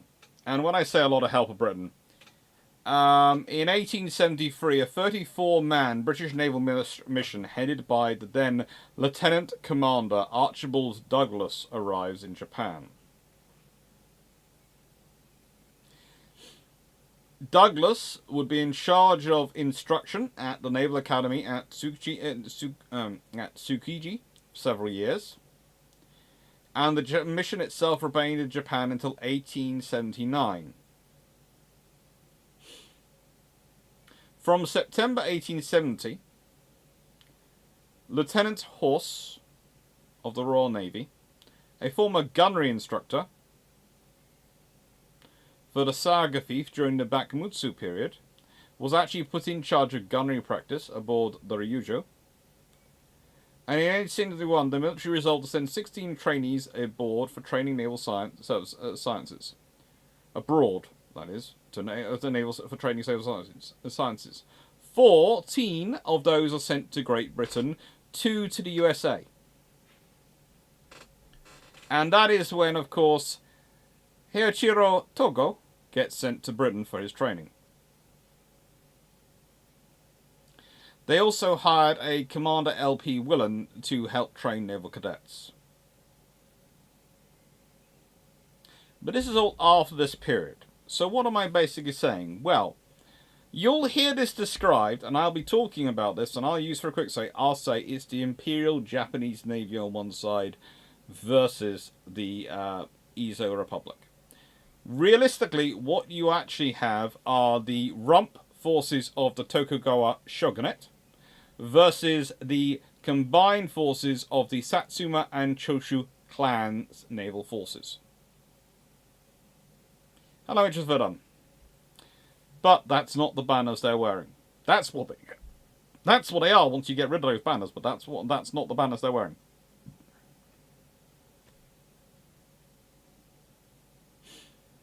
Online to do. Slightly OT, but I did not notice. In 1863, the Russian Navy's Baltic and Pacific fleets wintered in American ports of New York and San Francisco. That wasn't unusual for the Russians. At several points, they start to winter in American ports. And when you look at the ports they're picking, you're sort of going, well, those ports aren't exactly known to be winter and lovely in winter. Well, you know, frankly, look where they're coming from. So, let's meet the USS Stonewall, which is the flagship on the side of the Imperial Japanese Navy. Yes, this is the flagship. It is... well, it's an ironclad steam ram.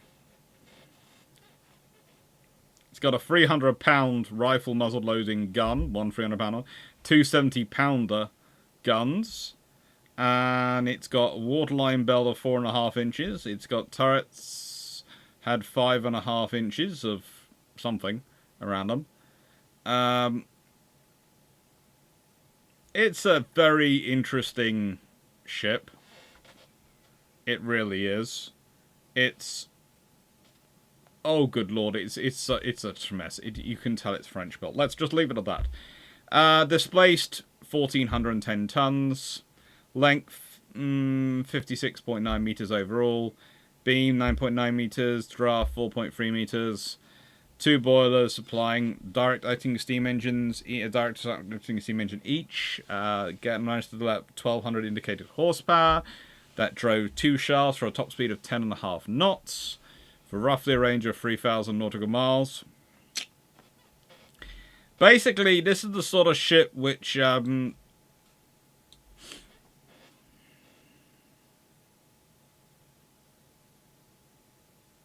well, nothing really good can be said about her, but she could have worked. She was supposed to be one of the Confederate Navy vessels. Look, no, French built does not mean a Confederate insult. The French either build spectacularly good, amazing looking ships and beautiful, very capable ships, or they build absolutely terrible ships. The French never build a ship which is just okay. Okay, the French build with passion. They build with elan. Everything is done 100%. It's either 100% brilliant or 100% the burn. There is nothing in between. Okay?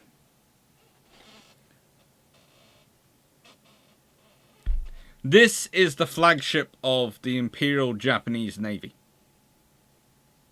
When I say flagship, I mean it's the cornerstone ship, really. They often actually have their flag flying for something else. It's almost like they don't want to be aboard it because they're worried it's going to sink on them. What can I say again? No, they had startling confidence in their ship. Startling confidence.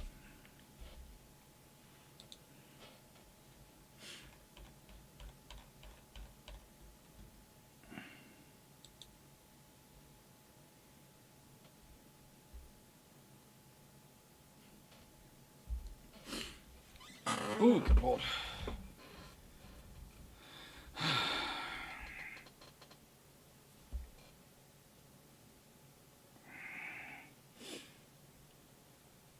Aaron Evans, wow, ship built the American Civil War and the Japanese Civil War.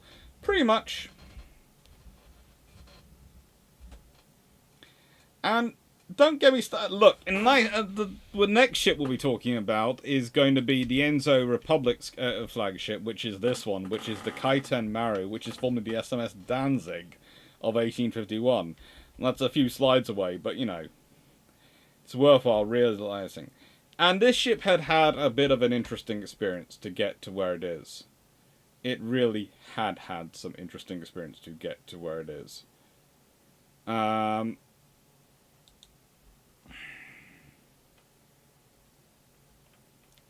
What can I say? It's very quickly known that this is the critical ship for the Japanese Navy, for the Imperial Japanese Navy.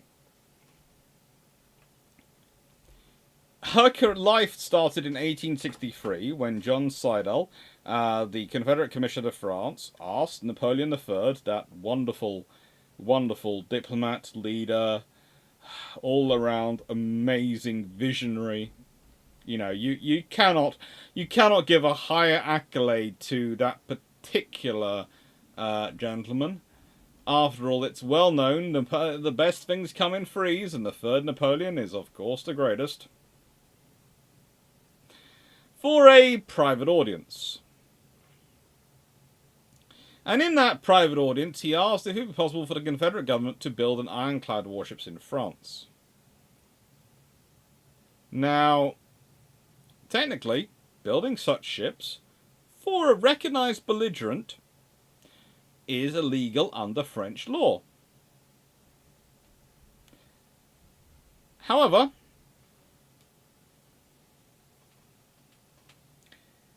the thing is, Slidell and his agent, James D. Bullock, were confident that Napoleon would be able to circumvent his own laws more easily than anyone else.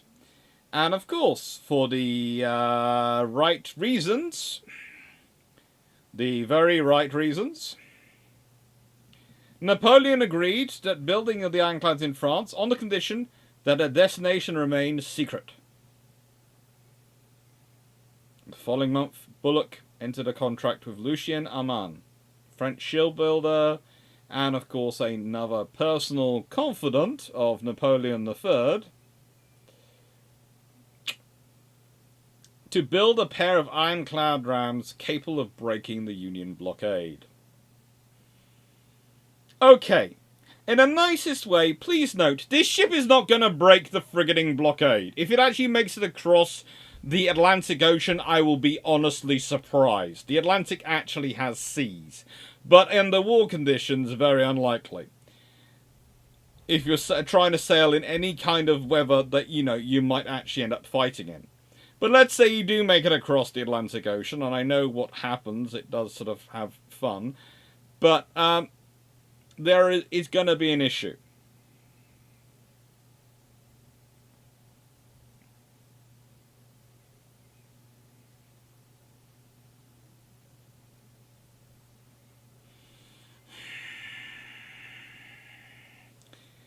Anyway.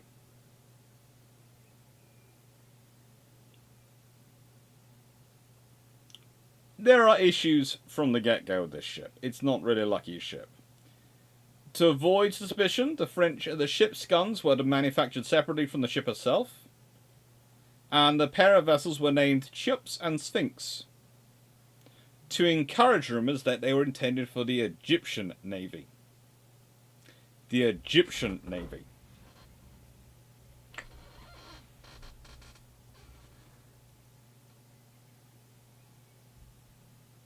Unfortunately, prior to delivery, a shipyard clerk. Now, there are many reasons potentially for this his argument. However, I haven't looked into it. There, of course, it could have been the crisis of conscience, the wish not to get involved, the fact of slavery, and all these things. And I think those are honestly probably more plausible. But there is an old story which goes around, which I've heard at least 2 different lecturers give as a good thing to sort of discuss. Basically, the senior clerk who actually had access to all the information, so quite a senior gentleman, his mistress was nicked by the director of the company who had arranged this contract. So to get back at him for stealing his mistress, he went and delivered the papers about these ships to the US minister's office in Paris, i.e. their ambassador in Paris, revealing that Arman had fraudulently obtained authorization to arm the ships and was in contact with Confederate agents.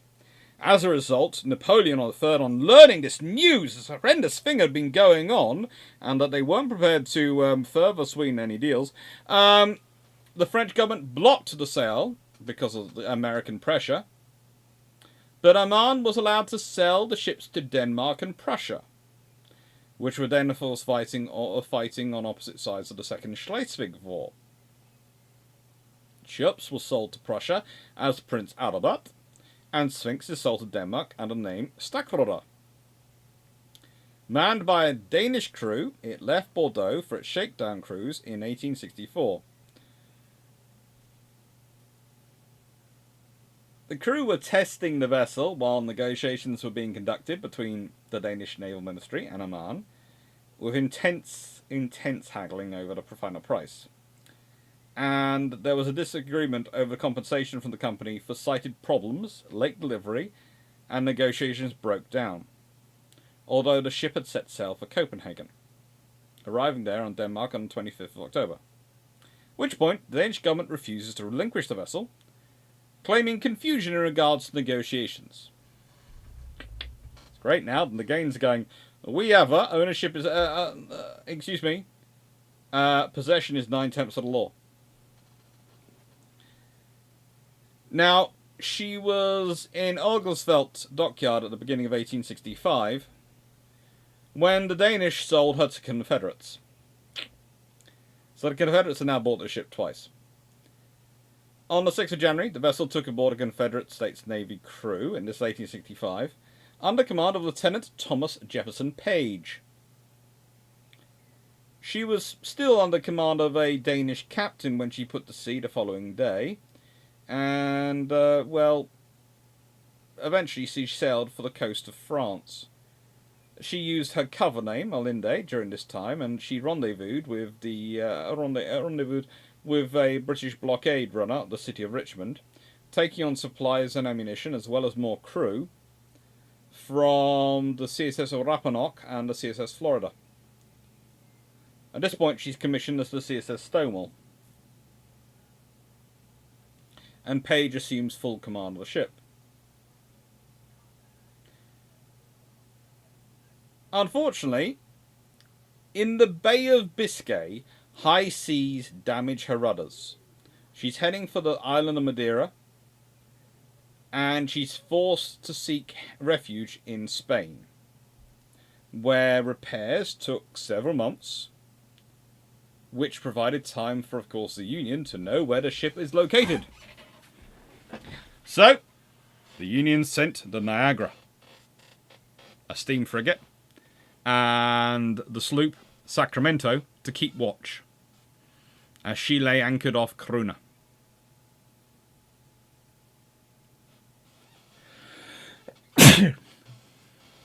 When Page puts to sea, the Union ships, which are unarmoured, decline to fight, so Stonewall steams for Lisbon to recoal, intending to cross the Atlantic from there.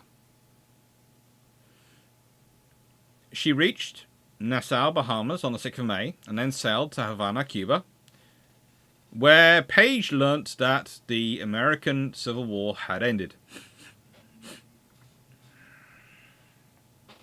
Union ships arrived at Havana on the 15th of May, and were reinforced over the course of the month to include the monitors Monodoc and Canosius.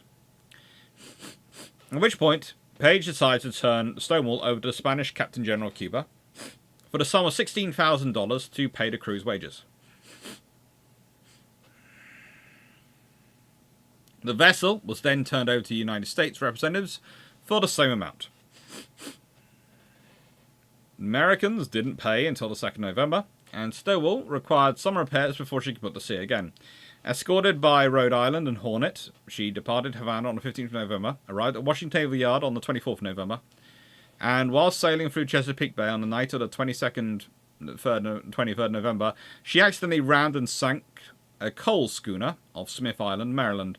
There were no deaths, but she was subsequently paid off and laid up in Washington Naval Yard. And so this is where she's found in 1867 by the Tokugawa shogunate.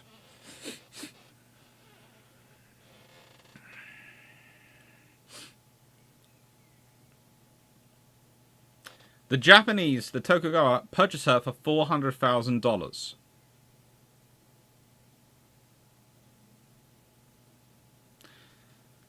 And the point that's interesting to note is, of course, she is the critical asset. She's the only ironclad wandering around in Japanese waters. Whoever controls her is going to win the naval war. So, the ship arrives under a Japanese flag with an American crew. But the US resident minister, Robert B. Van Valkenburg, orders her put back under American flag. She's delivered to the Meiji government in early March 1869.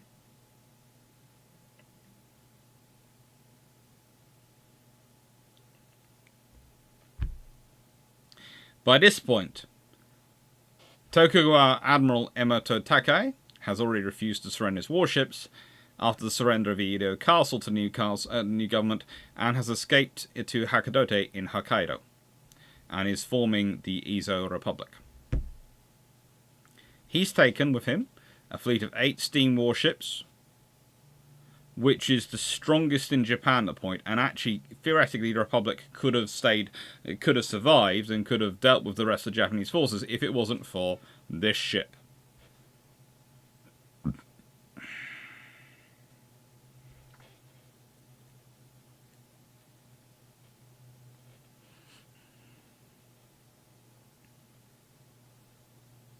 I think this ship has a theme. Well, it's not. This ship's theme isn't, and then it got worse. This ship's theme is, then it got sold again.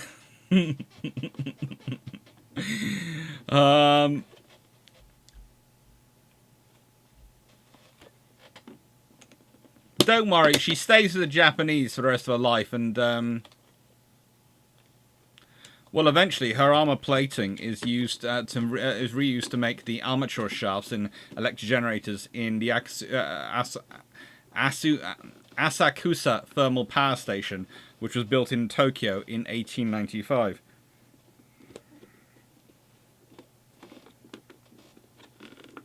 Hi, Cosmos. And again, by the way, the Japanese Navy sell her for a profit on the scrap. One of the few ships, I don't know, everyone keeps selling her for a profit.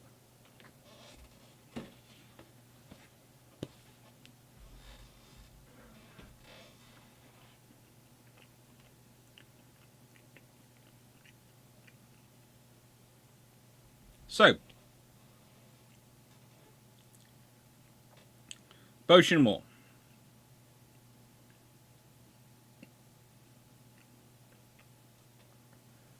Now, the important thing is to think here is you've got the Tosa, the Choshu, and the Satsuma. They are the southern daimyo. And they are really very powerful. Very, very powerful. And they know it.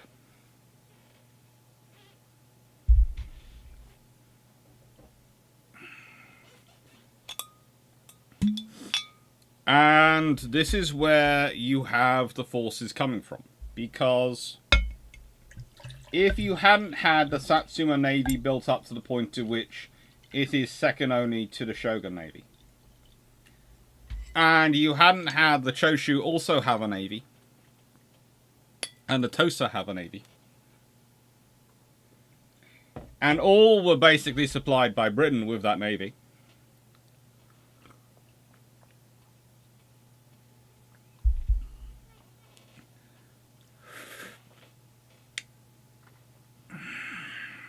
well, a lot wouldn't have been able to happen.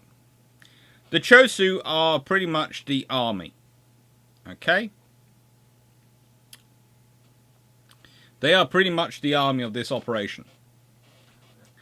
And as you can see, once the forces of the Tokugawa are forced out of Edo, which is the central castle of the Shogun, you cannot... It was a combination Whitehall... I'm putting this in British terms, okay? But, you know, I suppose in American terms it'd be Pentagon. The Americans don't really have a fort castle around Washington that's got the same level as the Tower of London. But basically you'd have to combine, in the UK terms, the Tower of London, Whitehall, which is where traditionally all the sort of ministries were and are, and Buckingham, and, well, not really Buckingham Palaces, but St James's Palace, the official court that runs all the political things and all the political functions of government, of the sort of the theoretical functions of the British government, and all the official residence of the monarch. So that's why ambassadors are always saying as ambassador to the court of St James. It's not the court of Buckingham Palace, where the monarch resides. It's not the court of Windsor Castle, where they prefer to reside. It's not the court of... pick whichever one you want, Sandringham, whichever place you want. It's the court of St James. So you'd have to combine St James's Palace, St James's Park, and sort of all that sort of area, and the Tower of London and Whitehall into one sort of complex, and then you have Edo.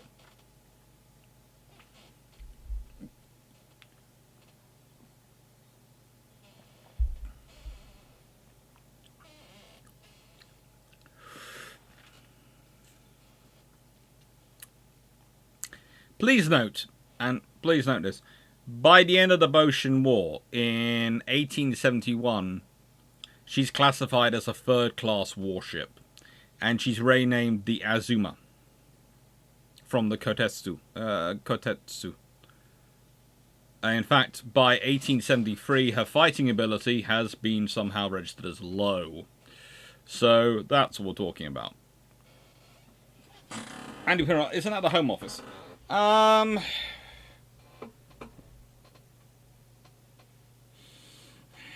Whitehall now has less on it than it used to. It used to be everything in this period. Basically, everything was pretty much on Whitehall. So that's how I'm sort of describing it.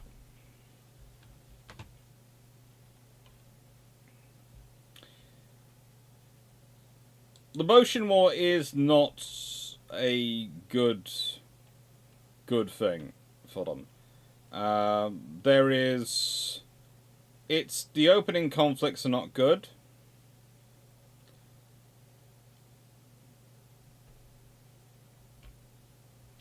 The French tried to get involved on the side of the shogun's part, with the French ambassador Leon Roches helping formulate a plan to stop the imperial court's advance in Odawara.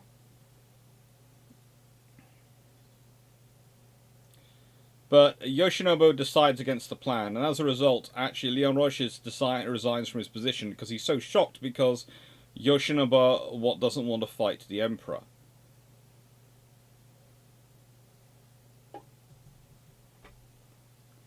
As a result of Roche basically shooting himself in the foot there, he cedes all the ground to Harry Parkes, who manages to get the foreign nations to sign a strict neutrality agreement, which meant they could not intervene or provide military supplies to either side until the resolution of the conflict. This was fine for the British because they'd already given all the supplies they were planning on giving to the Satsuma, Choshu and Tosa. They'd already stockpiled them up with enough ammunition to last them for a few years of war. They'd already stocked them up with enough warships to do it the same. They could afford to sign a neutrality agreement now. They'd already laid the grounds. The French, who hadn't been supplying enough resources to the shogunate, were basically in trouble.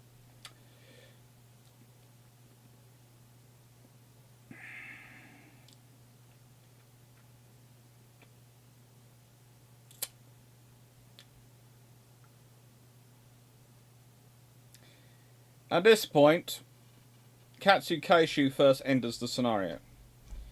He is the shogun's army minister and, to an extent, his senior naval minister. And he negotiates the surrender at Edo in May 1868. To Saigo Takamori.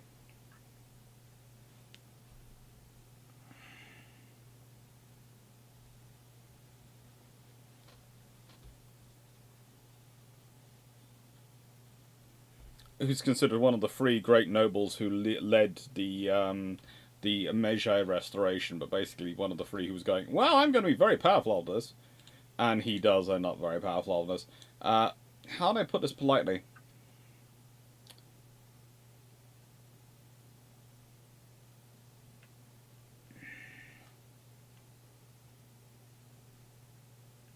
He is badly injured in battle. And seems to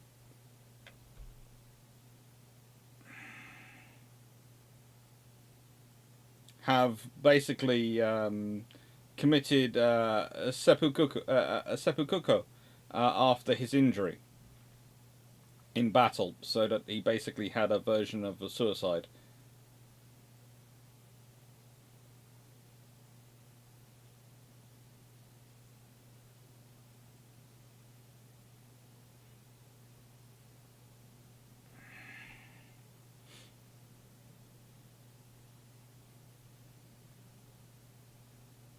It's an interesting way for a senior general to go.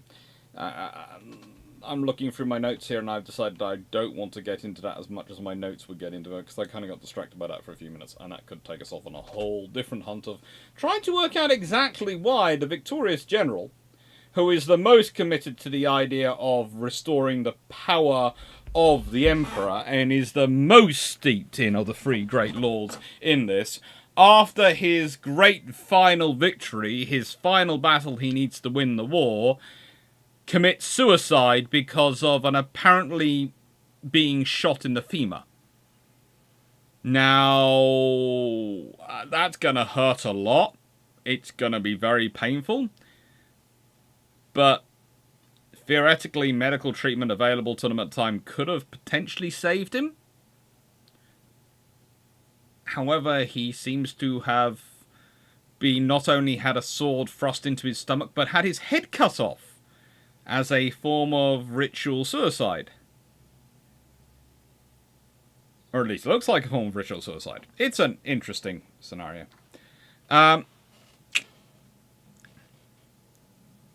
Anyway, Yoshinbo is placed under house arrest and stripped of all titles, land, and power.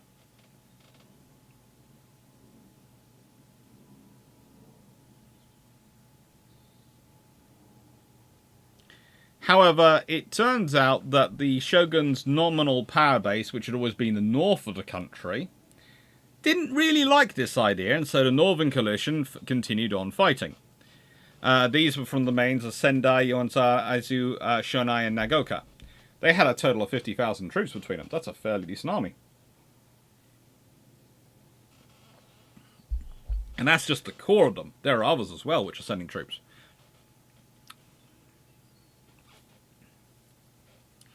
And slowly, Imperial troops have to fight their way north.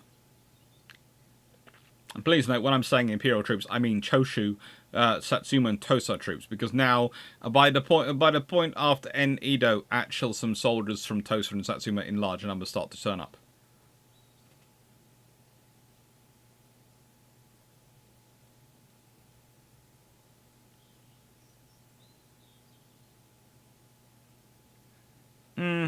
That's right. Takamori revolted and was defeated. Well, that's the Satsuma Rebellion. Yeah.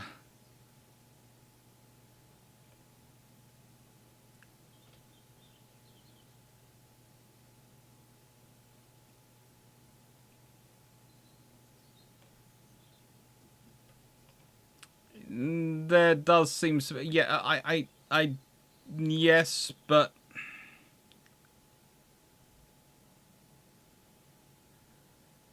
How do I put this? His end does... Yes, he does rebel, and yes, it is the Battle of Shirayama that he's... But again, the way he gets killed and his second kills him at the battle... Let's put it this way. The Battle of Shirayama is an interesting battle.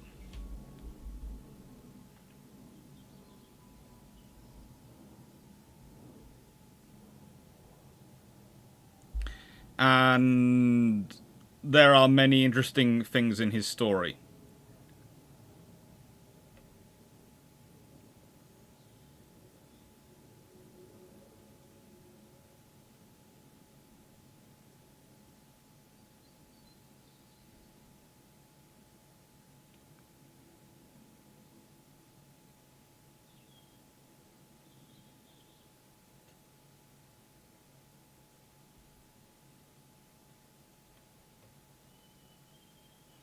He had tried to start a war with Japan before he lost his war with not with Japan, with Korea, in Korea and Japan before he lost his post in the Meiji government, and then the various other things happen. He's handled badly the whole way through. It's interesting, and getting rid of him does make life a lot easier for those in power of the government.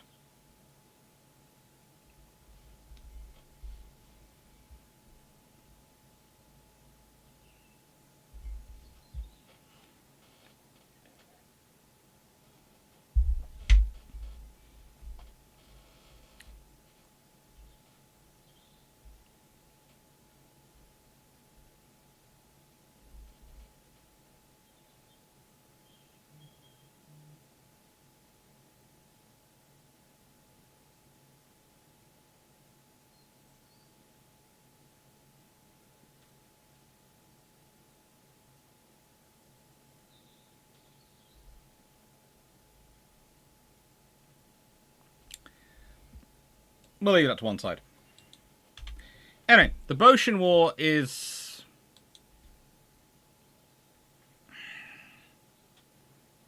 an interesting scenario. the whole way through you're fighting, and the whole way through you're fighting things or different organizations, it really shouldn't be considered one war. It should be considered almost multiple wars, because you've got the Northern Coalition, you've got the not the Tokugawa shogunate, because the shogun had resigned. So you sort of have the rump bank food government that they're fighting, and then you have the Northern Coalition, and then you have the Ezo Republic.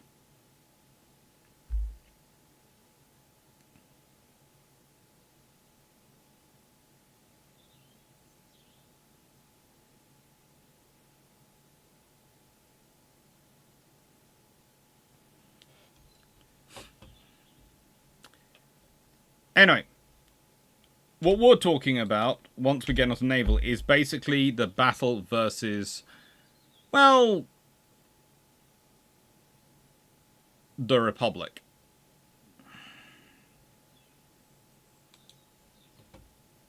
The Ezo Republic. Now, I have to admit, and please don't take this the wrong way,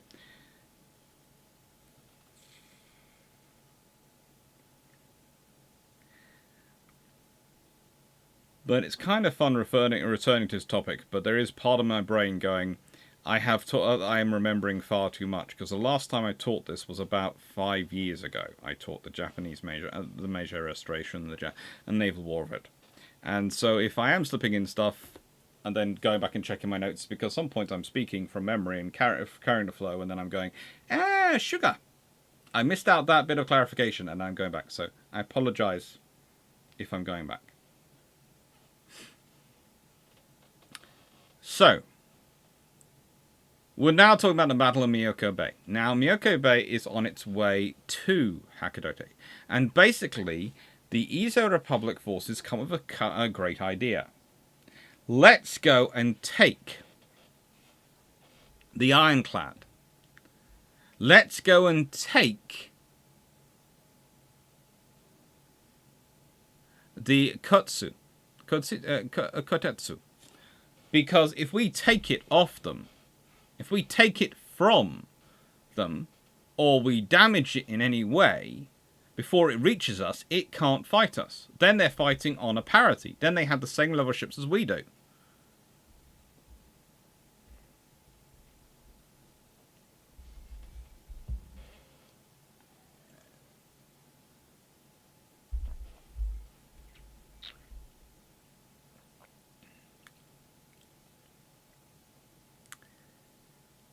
Unfortunately, it doesn't really work out.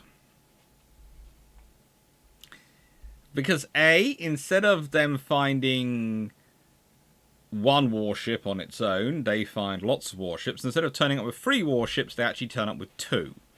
Because they send 3 steam warships, and, well, one manages to get lost on the way and have to go home.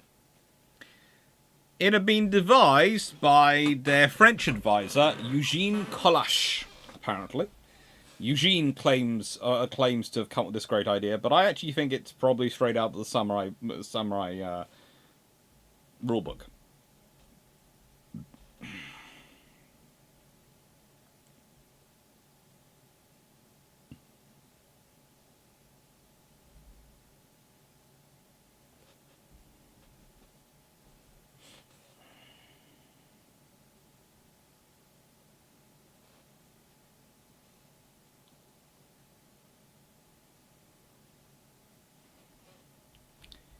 Now, the thing is, they were helped, the Ezo Republic, in that they had a gentleman called Henry Nicole with them, a French military advisor, who had told them what the Kotetsu looked like, because he had hailed from Bordeaux. He was a native of Bordeaux, and he'd seen the vessel being built.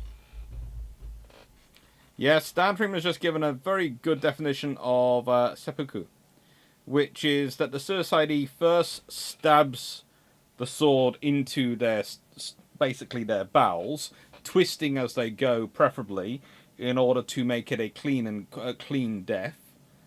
and which is a definitely lethal injury, and while showing no pain or distress. And then their second gives them a swift death by basically topping off their head, so they do not disgrace themselves by showing pain or discomfort. The interesting point is, possibly with the shot in his leg, he might have gone into shock. And it could have been that someone sliced off his head to protect him from showing that pain or discomfort, or not having a honourable death.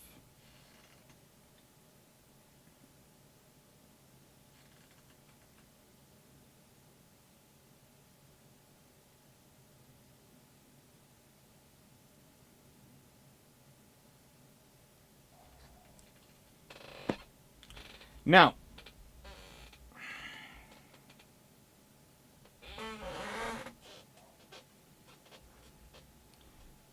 the Ezo Squadron planned to use a false flag operation. They planned to enter Miyako Bay under an American flag, using the Kaiten, which of course is their flagship. En route, though, they'd encountered bad weather, in which one of their ships, the Taiko, had engine trouble, and the Banryu became so separated that she returned to Hakodate without participating in the battle. Taiko couldn't achieve more than 3 knots, so trailed far behind the Kaiten when it began its attack, because it can only go 3 knots, it can't do anything. It might as well not have been there. What the Kaiten did was it approached the Imperial Navy ships and only raised its flag seconds before boarding Kutsu. She rammed her prow into the side of the Kutsu and started firing her guns. Unfortunately for her, the Kaiten's deck was higher than that of Kutsu's by more than 3 meters, forcing the boarding samurai to jump one by one in a trickle because they had to get to a certain position. And this meant that after the surprise had passed, the Kutsu managed to repel the attack with a Gatling gun, because the enemy are having to come across in a funnel, because it's a 3 meter height difference.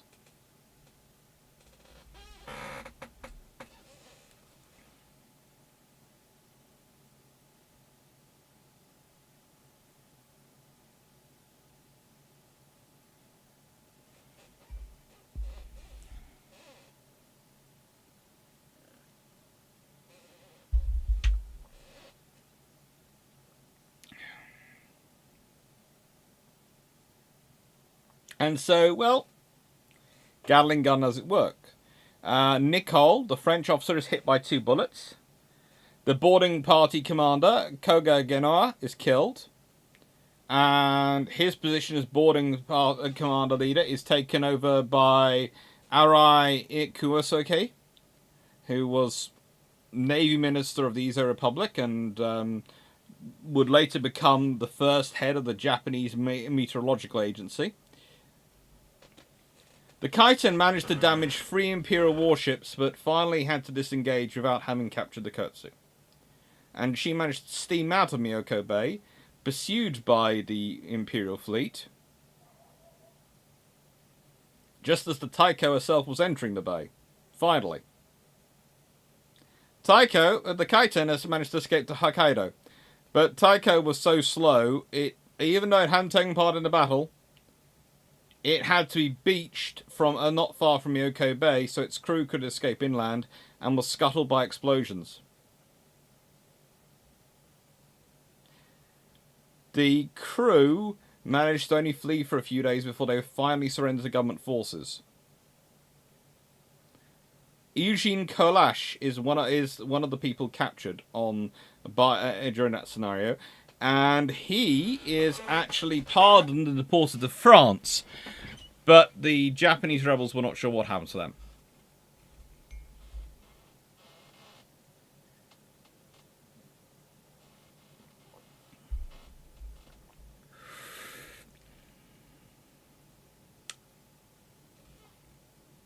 Vision, in my sci-fi writing, I have a nightmare chapter where my captain With my captain committing seppuku, fails to die, ends up in the CIC, bleeding from her gut, becomes trapped in a zero-G bubble, and then wakes up screaming.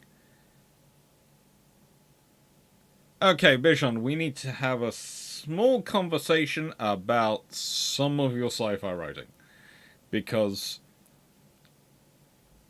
I think possibly if that's nightmares going on, I'm not sure what the daymares are like. I really don't want to know.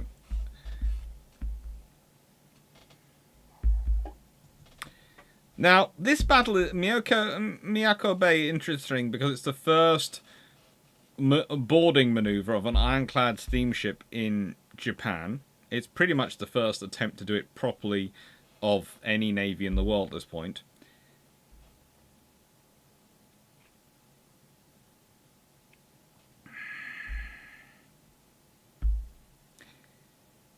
It was daring, you can agree that, and if it had succeeded, it would have been very good.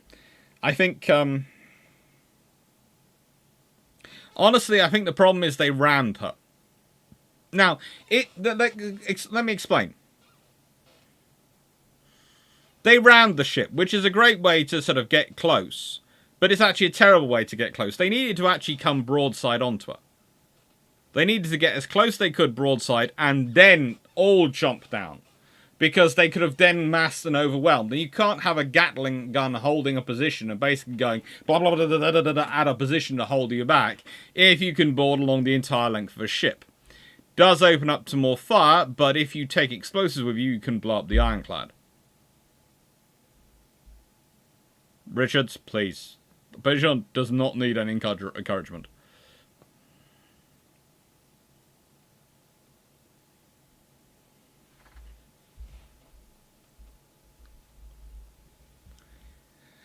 So, yeah. That's an interesting bit of history.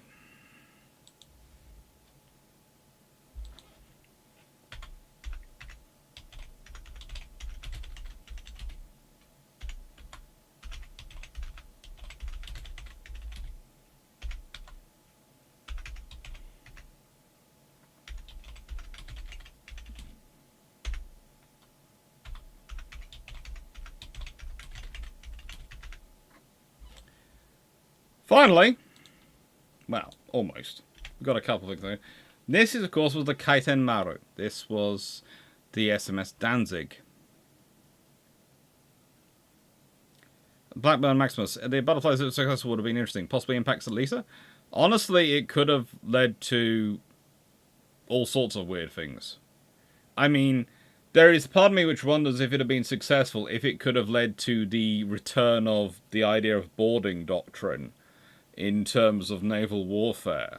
And it could have led to, well, the Italians could have gone for the whole Corvus system again, appearing again, to provide a ramp for troops to board ships. It would, it might have changed the entire thing from a ramming phenomenon to a boarding phenomenon. We might have seen, HMS Dreadnought might have come into the world with, yes, a load of big guns, but a large marine contingent because we're gonna board!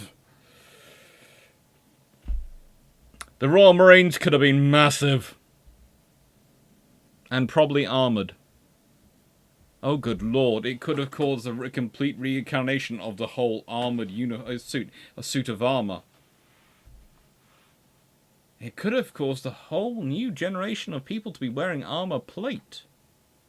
Maybe, maybe not. They might have still decided speed was better as a defense against bullets. But there again, in ships, you can't necessarily be fast enough to go down confined space. So you probably would have to have some specialist boarding troops.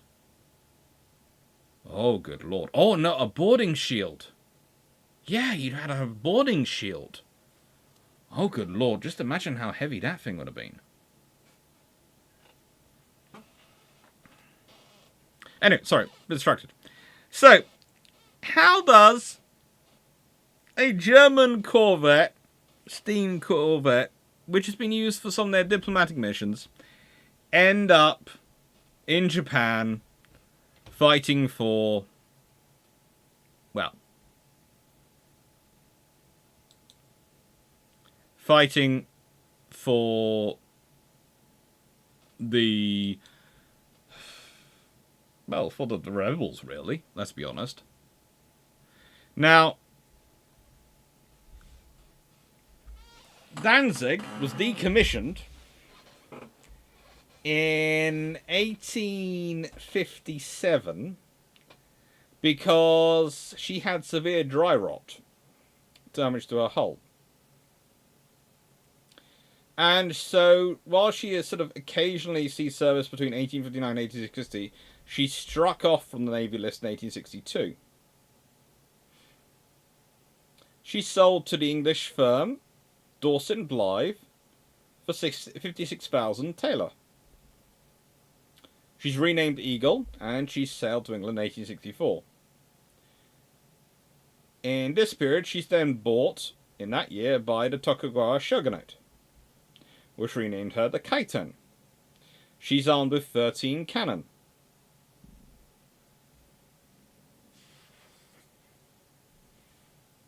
And she becomes the flagship of the Izo Navy.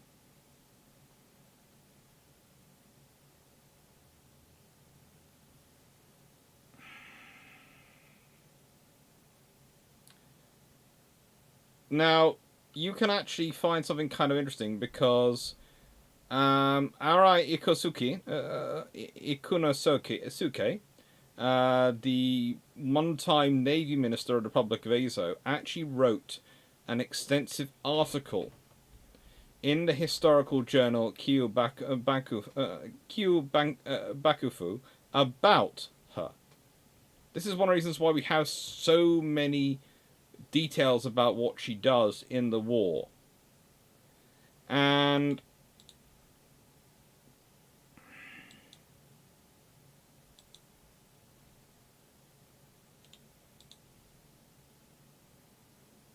it's really worthwhile reading if you can manage to get a copy of it.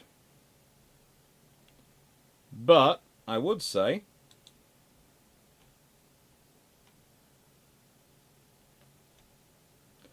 make sure you get a good translation of it. Now, warships belonging to the Tokugawa Shogunate Navy were given strips of black paint on their sails and hoist the rising sun flag, representing the Japanese nationality. The ships usually anchored either in Tempo Bay, Osaka, or off the coast of Shigawa, Edo. They carried out simple repairs out at Edo Ishiwaka Bird Shipyard, Yokohama Shipyard, and Temzuna Base, Nagasaki Shipyard. But large-scale repairs, especially steam engine repairs, were carried out in Shanghai and used the dry docks there. Wherever possible, Shinsenmumi members of the Shinsenmumi would visit on official business. They would arrange a ride to whenever the members of the clan and the senior officers would sort of be visiting on official business. They would arrange a ride in their destinations in their ships.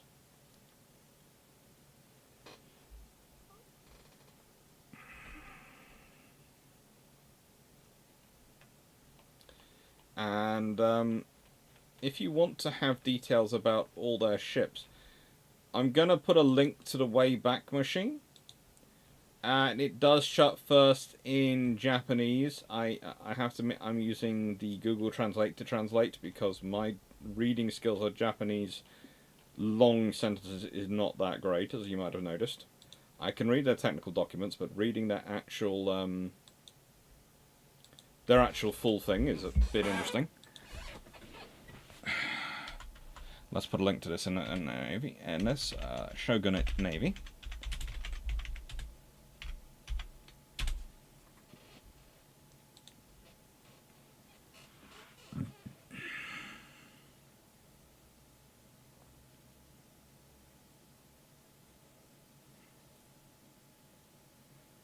I was asking, and then we would end up with the Royal Space Marines chapter. You never know.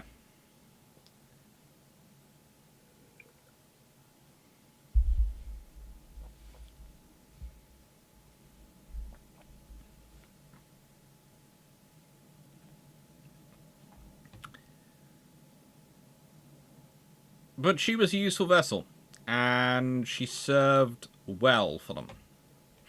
She really did. Without her, they would have been in a lot of trouble. A lot of trouble.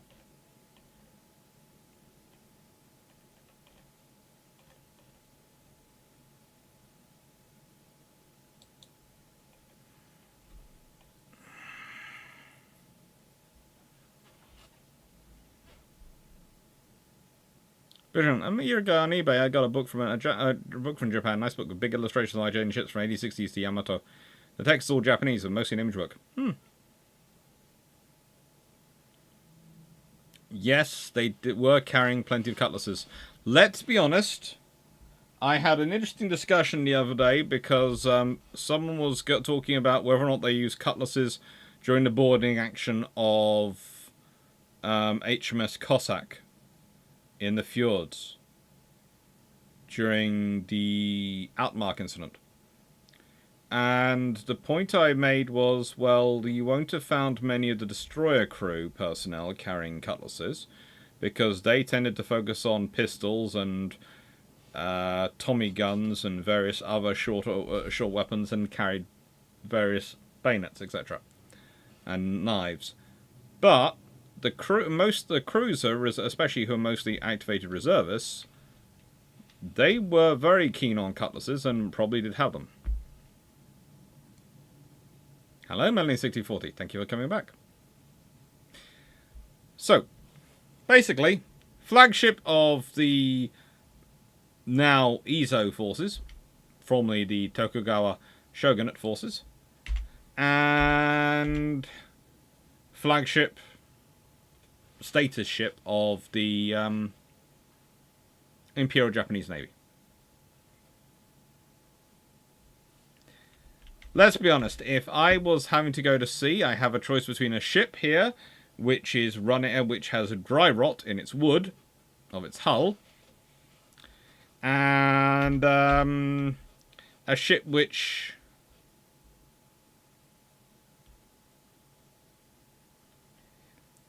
I'm just not sure about. I'm just not sure about that, Bell. Okay, so yeah, neither's a good option.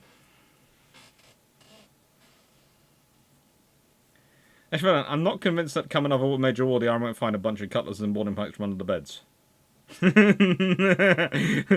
love the way you think they're stored so shamelessly under the beds. Look, in the nicest way, you can go into various armories in the Royal Navy and you will find cutlasses still. Theoretically, they're ceremonial, but they still have them. And as for boarding pikes, well,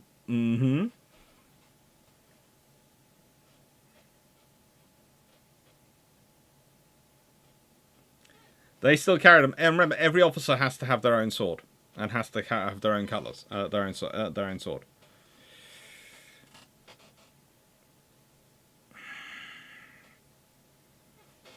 In fact, yeah.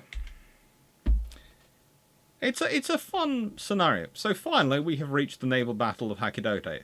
I have now tried to explain everything leading up to it and some of the other interesting stuff going on around it, and hopefully I haven't confused you all too much with all the other stuff that's going on. Kurtsu reportedly translates as ironclad in Japanese. Yep. Sorry.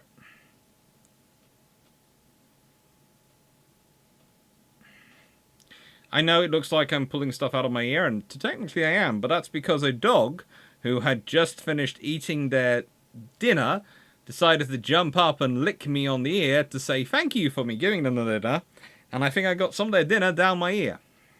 So apologies. Tonight, between the live and the Discord time, I might be running to try and find an ear, something to clean my ear out. So pouring some water in there or something. Ay, caramba. Fluffs, I love them. The smaller they are, the smaller the tongues are, and the further they get into weird places. So, what do we have in the naval battle of Hakodate? Well, the Izo Republic has roughly 5 warships. And the Imperial Japanese Navy has pretty much 8 warships. Now, the Japanese warships are all full warships. So they have the Kutsu, they have the Kasuga, the Hiryu, the Teibo, the Yoshin, and the Moshin. These have all been supplied from Saga, Shosun, and Satsuma to the newly formed Meiji government. So yeah, basically read of they are the Daimyo navies, and they're just currently wearing the Imperial Japanese flags.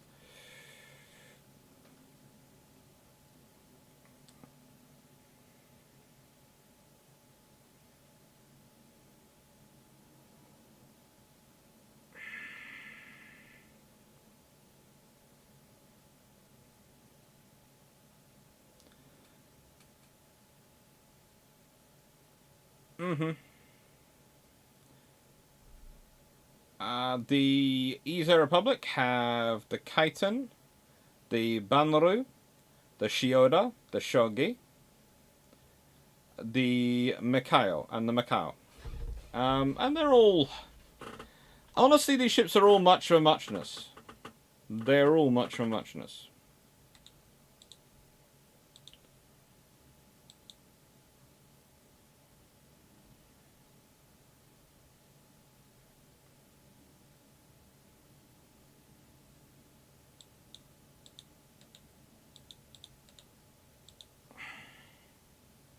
If I pull up another photo here,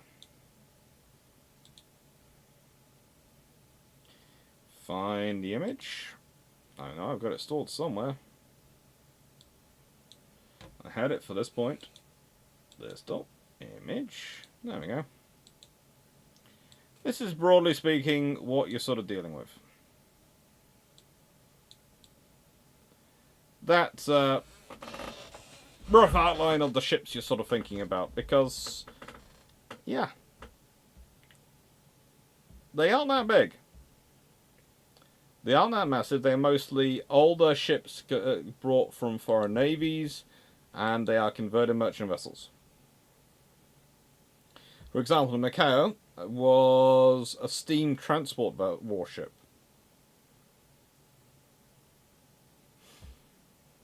And it had been transferred over to the Navy, but it's really not a warship. It's still a steam transport ship.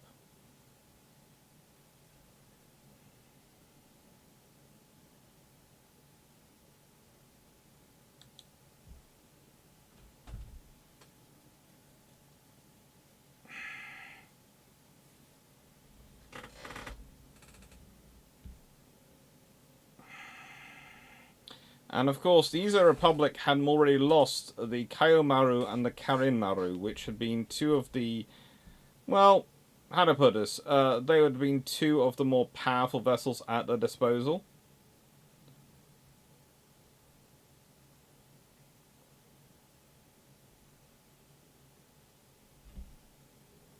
The Kaiomaru and the Karinmaru had both been ordered from the Netherlands. And remember again what I said about, remember that the Netherlands was, the Dutch were their only access to the outside world. So they'd ordered two ships from the Dutch, as powerful as they could get from the Dutch.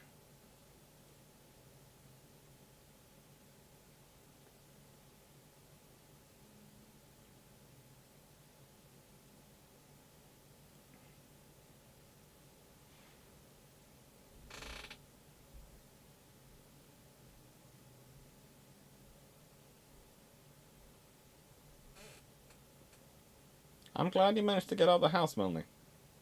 Hope you did well.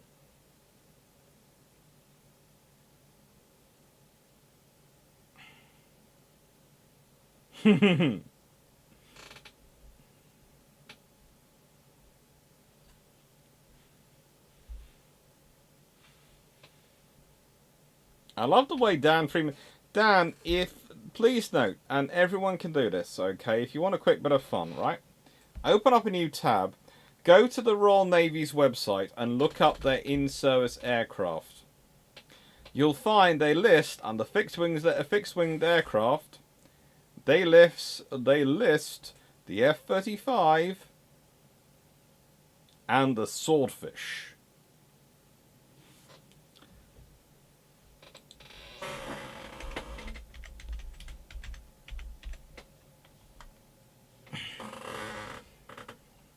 So if you go to the Royal Navy's website and you go to, because someone just said, you know, equipment and aircraft, you will find fixed wing aircraft the F-35 Lightning and the Grob Tutor, rotary wing aircraft, the various Merlins and Wildcats, and Swordfish.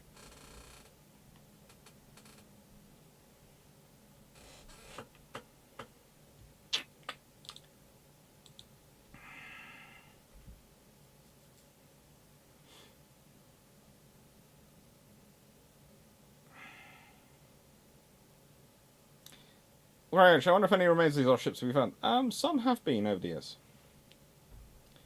Anyway, so the Naval Battle of Hakodate.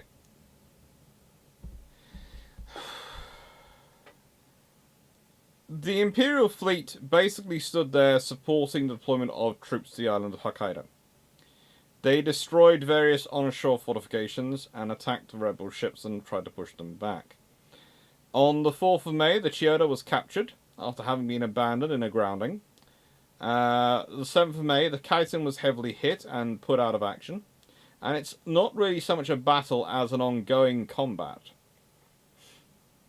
The Banru managed to sink the Shio of the Imperial forces, but the Banru herself later sank in because of the heavy damage in high waves. Slowly, in what is basically a grinding action, the IJN wins the engagement, which leads to the surrender of the Republic of Izo at the end of May 1869. Now, interesting enough, HMS Pearl and the French vessel the Cochizun were monitoring for neutrality during the conflict. And it was Jules Brunet, the French captain who trained the rebels and helped organise defences, who surrendered under contagion on the 8th of June. Basically, the contagion got in so close that it was able to extract all the French military advisors from the Izo Republic to their ship. So instead of them surrendering to Japanese forces and possibly facing Japanese justice, they surrendered to their own government. I think this very Swordfish is the historic flight aircraft dog. Yeah, but it's still owned and operated by the Royal Navy. So just, nicest way, there is, one of the level is having them actually in cases ready to be built up. The other is actually having them still flying.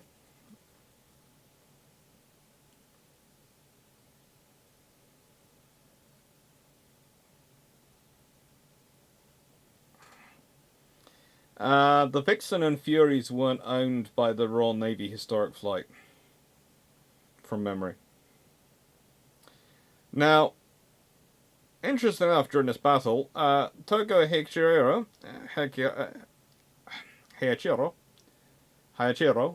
the future admiral of the fleet, is aboard the Kasuga, taking part in this ongoing battle. And it really is, how do I put this mildly, a grinding campaign. It's the Imperial Japanese Navy moving in force. And wherever the Izo Republic are weak, they turn up in full strength. Wherever the Izo Republic are strong, they don't appear. Until the Izo Republic have lost so much space on land, they've got nowhere to be on sea.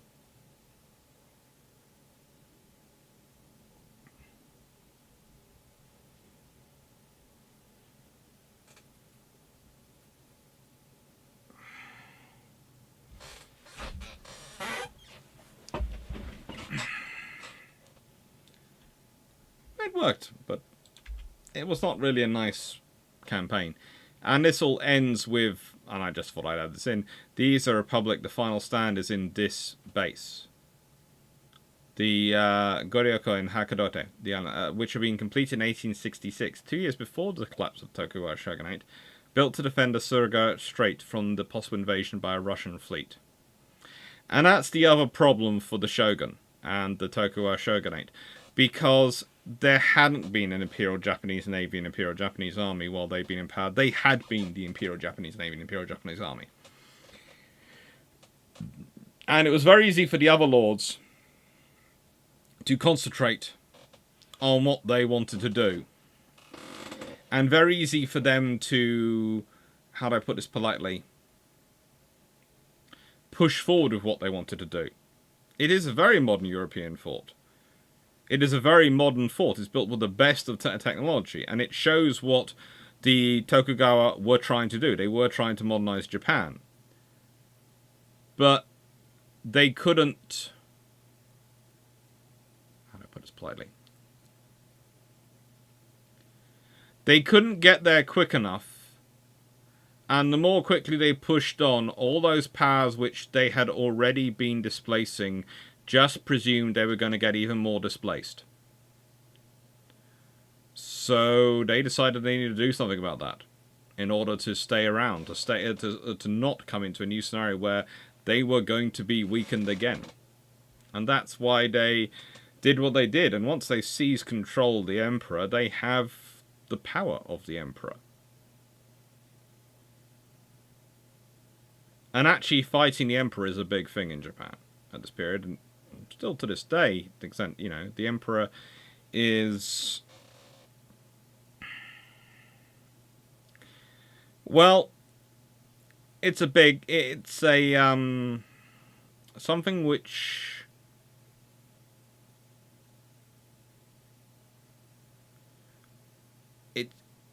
how do I put this polite? How to put this in a way? Well, it's almost fighting an emperor is fighting being Japanese at this time. To accept the emperor as the divine representation on earth, to accept the emperor in their place, ruling from Kyoto, is to accept the order and very fundamental foundation of being Japanese at this time, and therefore to fight the emperor.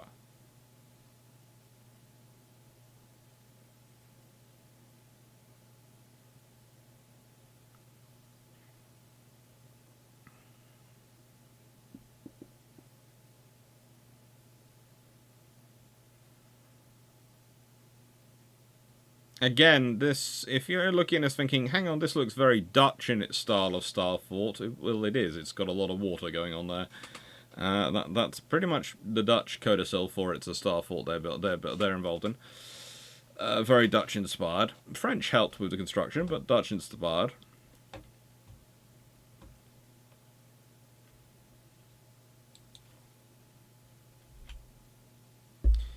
And all this story is the genesis of this gentleman. It's gentleman in white in this photo.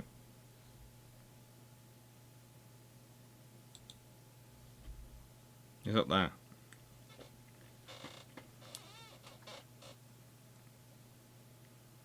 There was someone who once asked me the question of how many years of war does it take to come up with a Nelson? If you point to the British section, you can say centuries. But do you really need to come with a Nelson? You can come with a Togo. Togo comes up more quickly.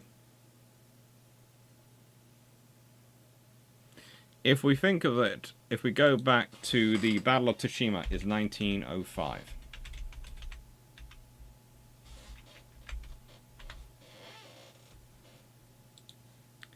And the bombardment.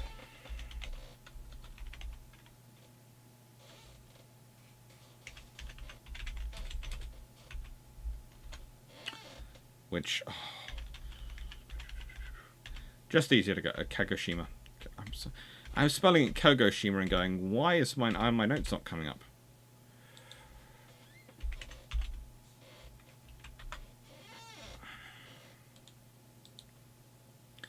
Bombardment of Kagoshima takes place in 1863.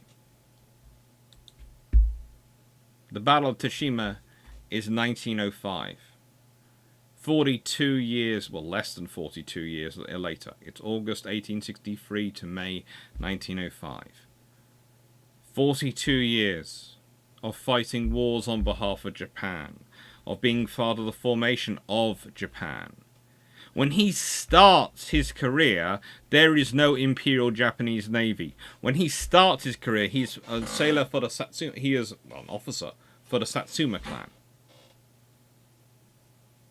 And then he forms into the Boshin War. He's still in the Satsuma clan. They might be flying the Imperial Japanese flag, but it's still the Satsuma ship. and then he grows, and he grows with the Navy. His whole genesis up until 1905 is the genesis of the Imperial Japanese Navy.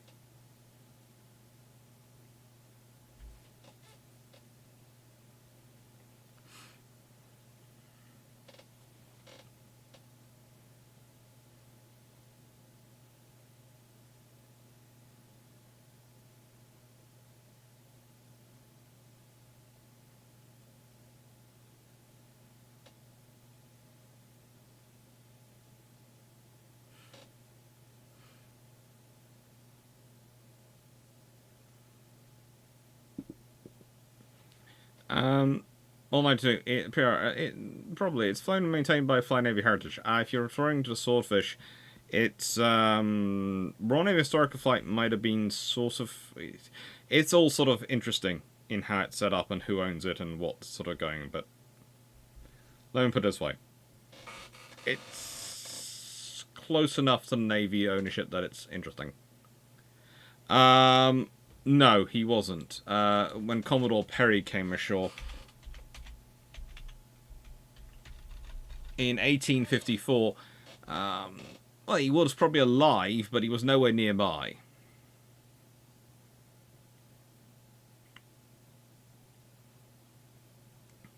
He was alive, but he wasn't anywhere nearby when Commodore Perry came ashore, because Perry did not come ashore that far south, if I remember correctly.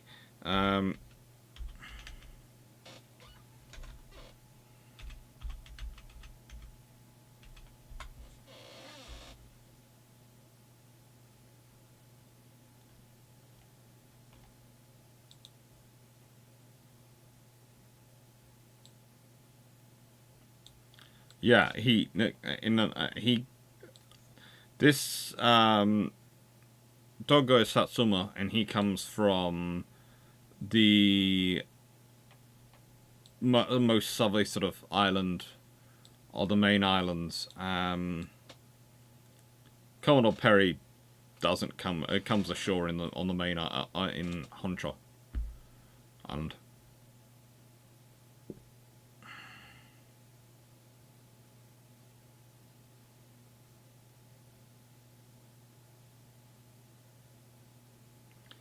At Kagoshima, it wasn't just play there. He was commanding a gun. He was a gun captain at Kagoshima. So he was one of the gunners firing from the coastal batteries.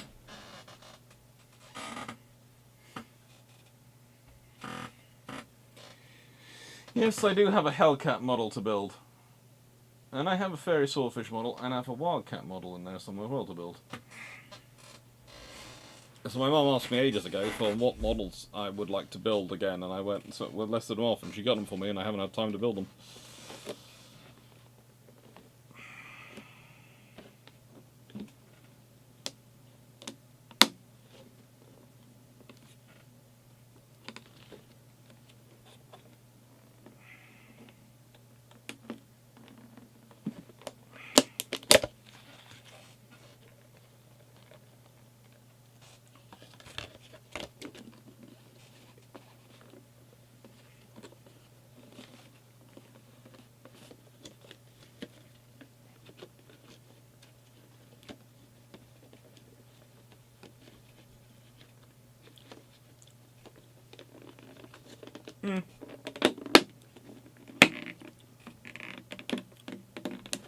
No Tomcat, but I have been hunting for a decent Bearcat model. But that means ages. There's also a Swordfish there as well to build.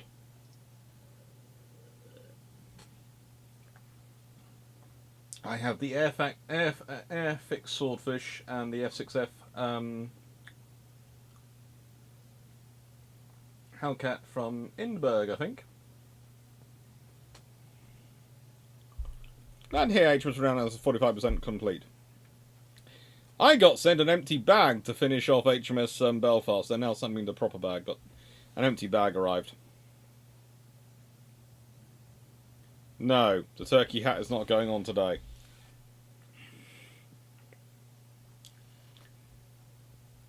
If you're all very nice, I will put it on again for the next Thanksgiving. Okay? Or maybe next Christmas.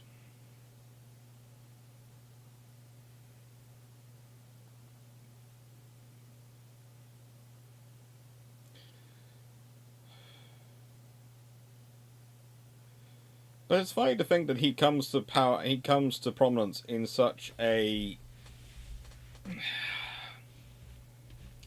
politically divided period. Again, why must we wait? Because my head doesn't deserve to suffer that.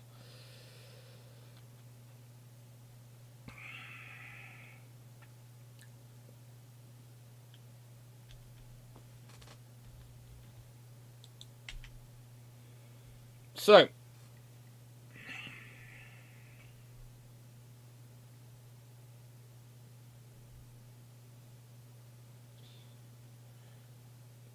this is one of those wars and battles which gets forgotten very easily.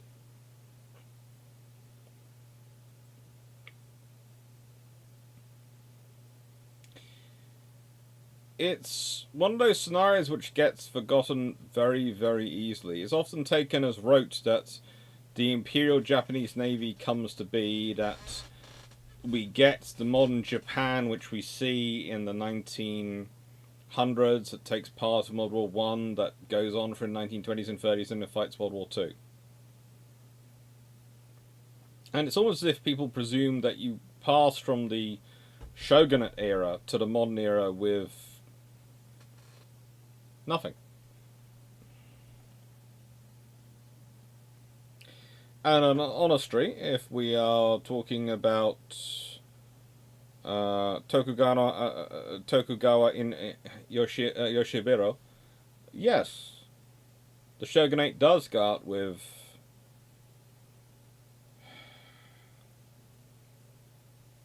quiet acceptance rather than fury. But the reality is the period does not transition so easily. And you end up with, as said, 3 wars wrapped into one. You have your first war is to deal with the Bankfu government and the remnants of the Bankfu government. Second war, Northern Coalition. And the third war is to deal with not a remnant of the Bankfu government, but the Tokugawa sort of military organization that have taken themselves up to Hokkaido. Now, Tom Cruise, honestly, his scenario comes about more from the Satsuma Rebellion and the stuff which goes on there.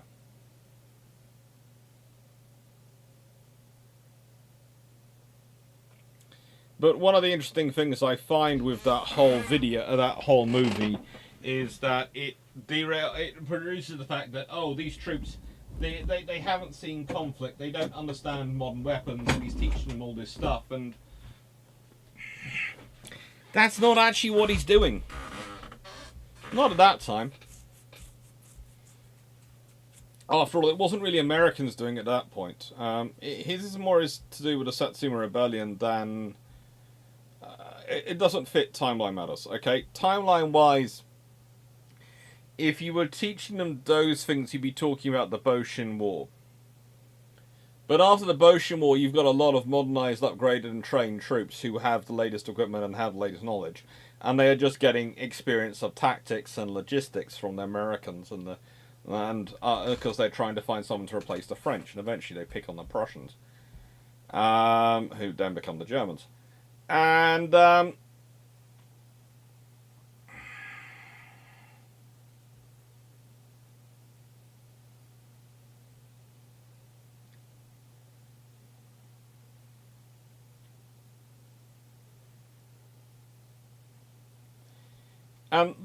point is, at that point, you have a lot of troops who are very well trained. Because the Satsuma Rebellion happens after the Boshin War.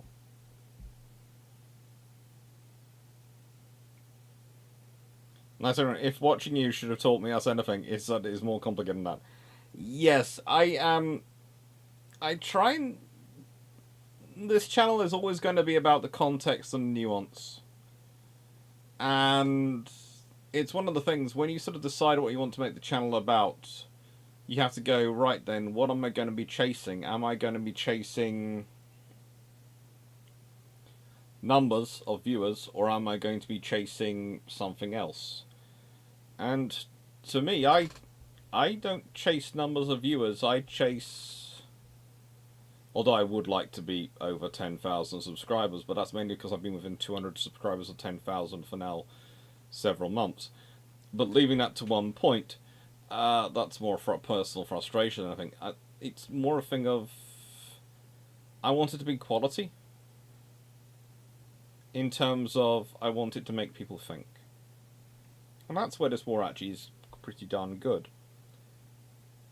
Because you have so many points of view of the modern world. You have the major powers playing with people's lives because they can. In pursuit of their own interests, which at points are conflicting and changing. At one point their interests are in blowing up the Satsuma. Next minute they're supplying them with everything they could ever dream of. At one point they are propping up the Shogun. Another point they are defunding the Shogun, and when the Shogun turns to other people because of that, they are using that as justification.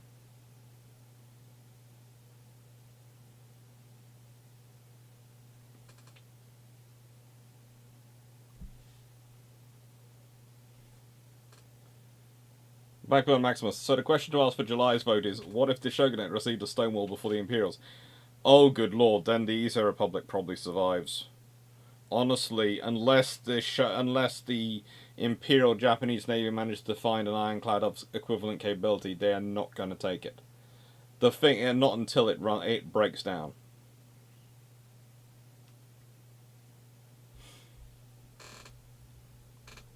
Alright, I thought about 30 books thanks to this. Glad that happened. So, you know, it's a good war, and it's an interesting battle to learn about. Yes, a lot of people die, and that's kind of sad, and well, it always is sad. But it's also a case of everything goes on there is a good lesson for how the world still to this day works. It shouldn't, we'd say. We'd say we evolved, we say we developed, but have we? Doubt the Ezo Republic will last forever. Well, the question is not whether it lasts forever, but how long it does last.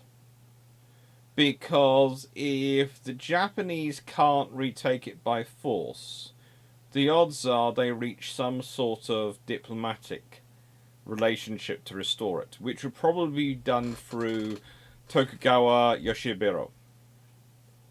And probably that would cause a Council of Daimyo to be called, which would change the system again. So instead of you having the Satsuma, the Tosha, and the Chosen dominating Japanese politics for the next 40-odd years, 40, 50 years, you would have a far more balanced dominance.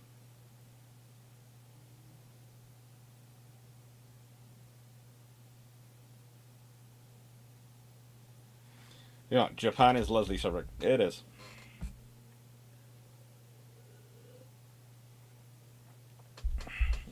And of course, Japan is, and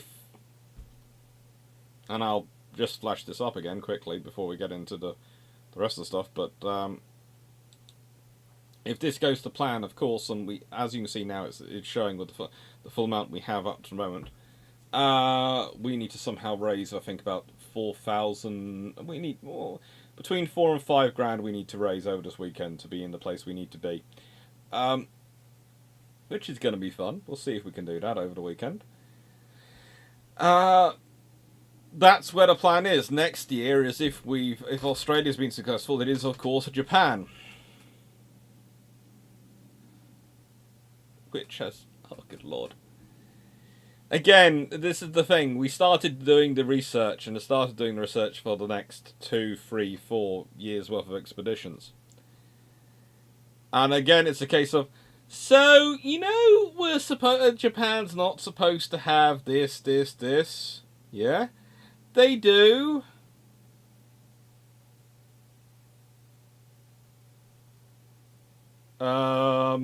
Yeah. Okay.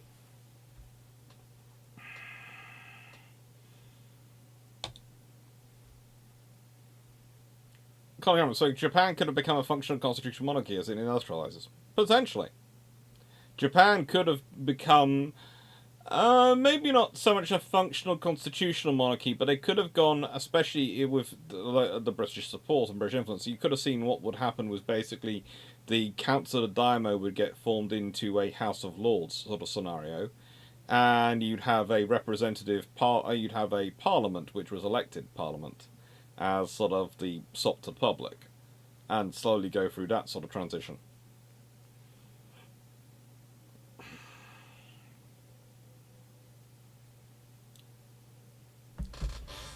Thank you, Bijan. As Black Max just said. Correct. The Council of Daimyo is a very interesting system as every participant is heavily invested in the system, unlike some modern government representatives. Yes, it is an interesting scenario.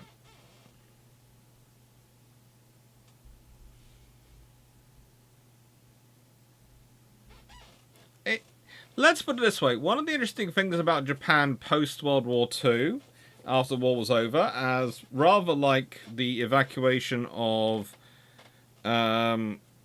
Serbian forces from Kosovo after that particular air war was over, it was surprising how much of Japan's actual infrastructure and forces remained. It did actually make a fair number of people question the figures given for projected losses of the Allies if they invaded Japan. They thought it might be higher.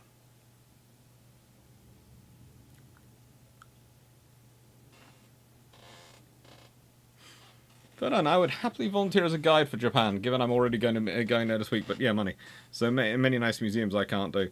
Well, this is the point. We do need for Australia, kind of like Canada, we can get by with our linguistic skills.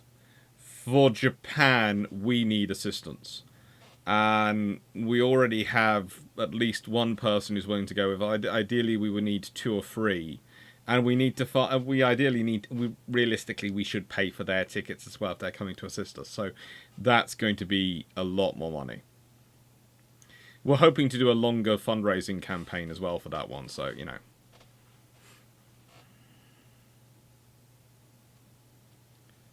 Cameron, Doc, when you were planning for Japan, the public transport was excellent. Yes, we know. Lufthansa has relatively affordable flights and come up full flight from what I remember.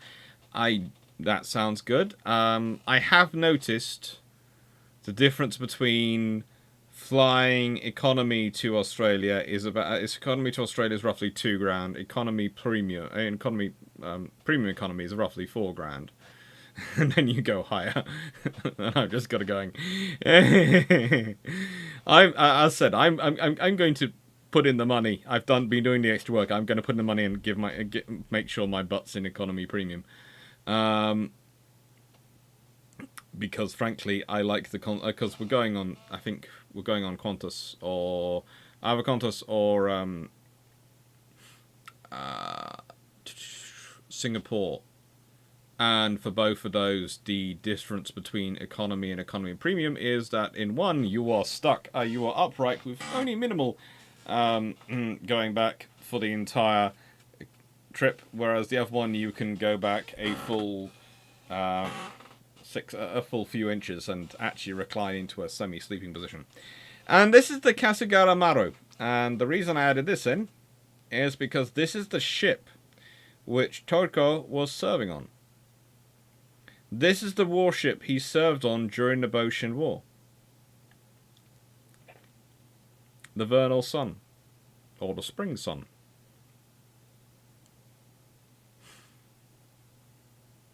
It's a good looking ship, let's be honest.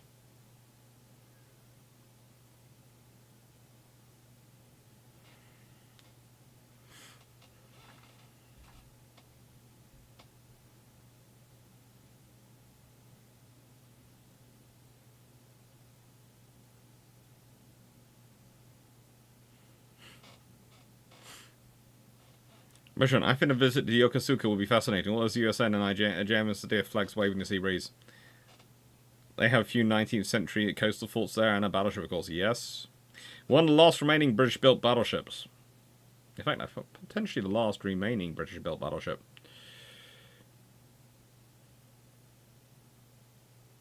Jack, right, you need a few more history fanatics to help with Australia. You know, the really crazy ones.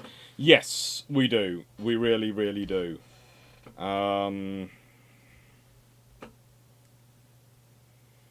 We really, really do.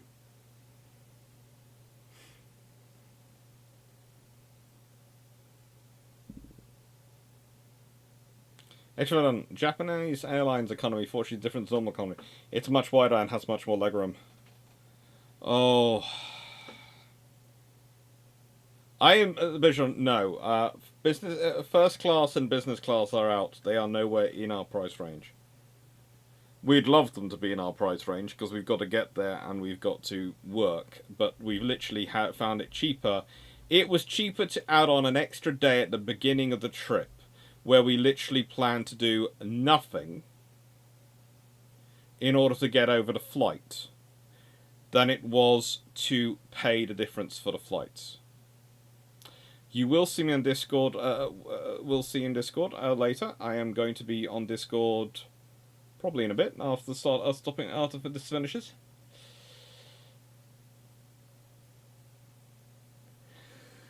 Singapore Airlines are very nice. They are very nice. They are lovely people.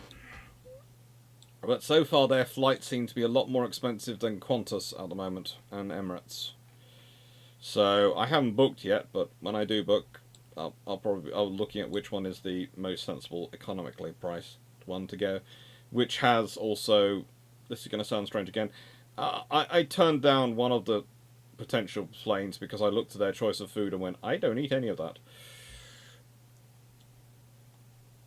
Look, my view is if I'm on it's bad. Plain food is going to be bad enough, but if it's plain food, I have to put into Google to work out what it is. Then it is at the point at which I do not want to go anywhere near it.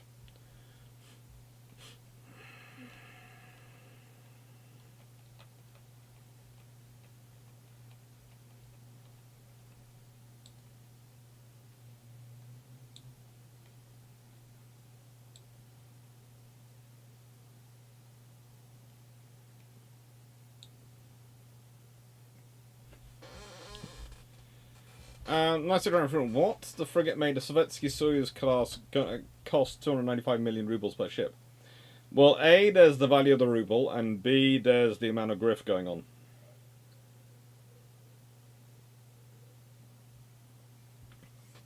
Basically, was the flight you decided against due to food less expensive? It was one of the less expensive ones. It wasn't the cheapest. But it was about the second cheapest, and theoretically it had more legroom than the cheaper one. But I think the one I'm focusing on myself is about the third cheapest, which has legroom and food I can understand.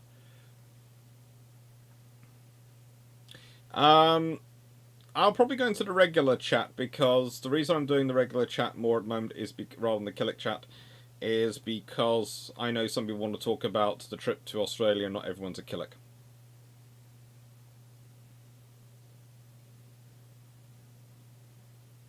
Coming on, one night at least in a ryokan is a must for Japan. Yeah.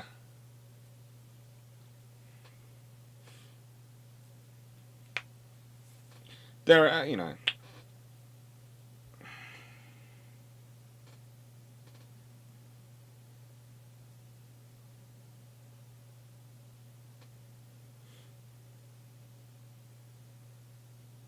It's funny, my Japanese book on the Nigerian ship's 1845, 1945, compares to every ship to Yamato, including the ironclad Kotetsu, in a little graphic at the bottom of the ship's page.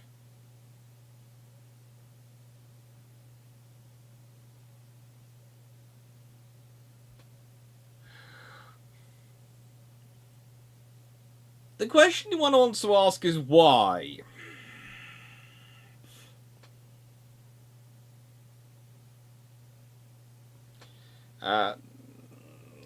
I'd say, sorry. Don't know why I'm scratching myself here, but I am. I'm aiming for Airbus rather than Boeing aircraft at the moment. What's Killick? We have a Killick chat on the channel. And Killick is Navy slang for leading seaman. Or leading sailor.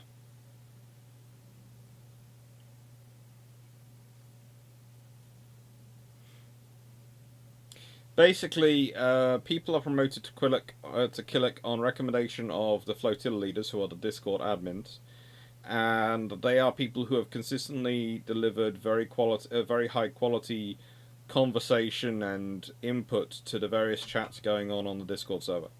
So basically, it's a reward for being a quality member.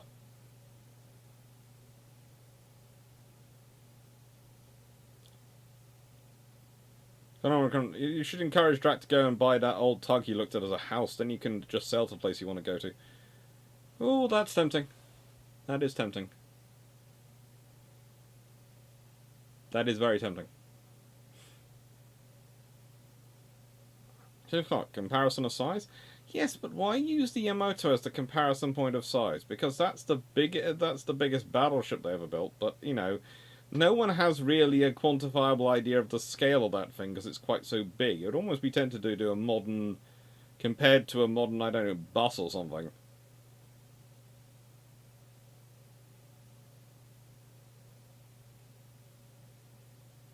Jack, are there ideas on how to improve raising funds for this?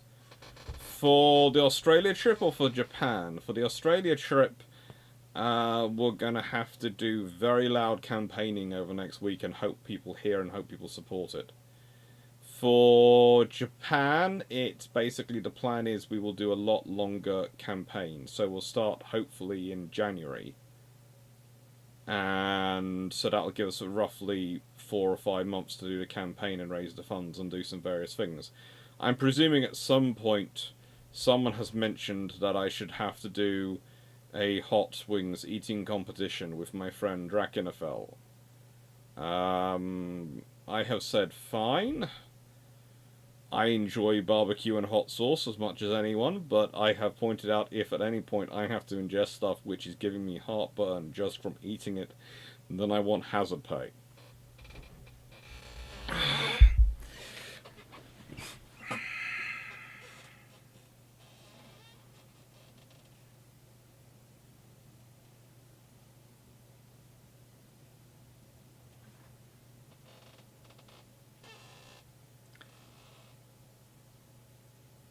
So the Dido class was simply never going to be powerful enough and built in numbers needed that the 13C class would have to be turned into floating anti-aircraft fortresses. The Dido class were powerful enough, but it's a case of they were never going to be built in enough numbers with war coming.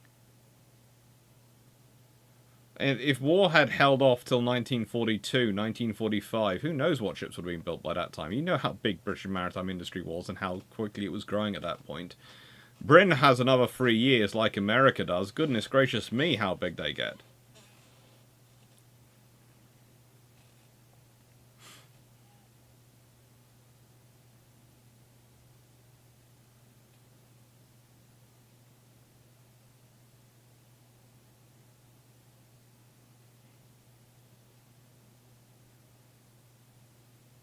Question, is HMVS Cerberus yet on the Australian trip itinerary?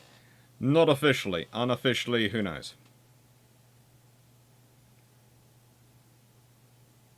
Hi, Glenn.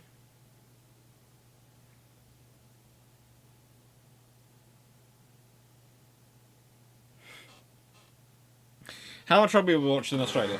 I'm not sure about the rugby. The rugby we might get to watch, but I was more looking forward to seeing kangaroos. Because I haven't seen those. I tend to term kangaroos as poodles in their natural state, bouncing on their hind legs using a tail for balance. So basically my plan is to walk up to a kangaroo and just talk to it as I talk to a poodle, and see if that works.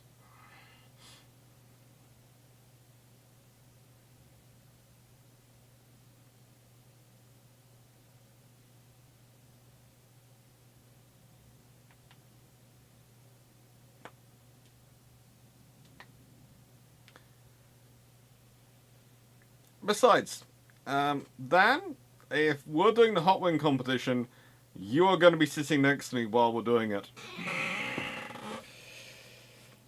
Michael Maximus, what are the issues with a 9.2 inch 50 cal, 9.2 inch, 9.2 50 cal Mark 11 that I've heard about? Well, I don't know what issues you've heard about, but I'm presuming what were the issues with the gun you've heard about. Sorry for the joke. Bad joke. Probably the fact that it was technically not supposed to be put into service on ships, and so they didn't technically build a turret for it, and by the time...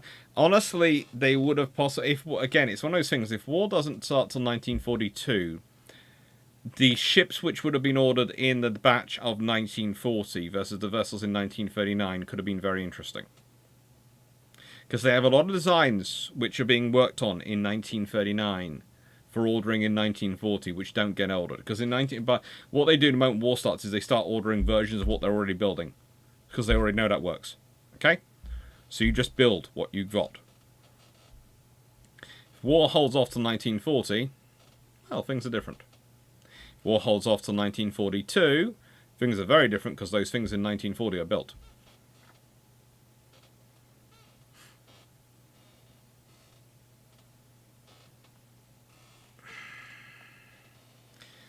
Crouch, we initially attempted to do New Zealand in the same trip. We were until we realised the amount of naval history we were going to have to deal with in Australia. At one point we had a plan which was Australia, New Zealand and Singapore. Australia, New Zealand and Singapore. And it worked out at 6 weeks to cover all three.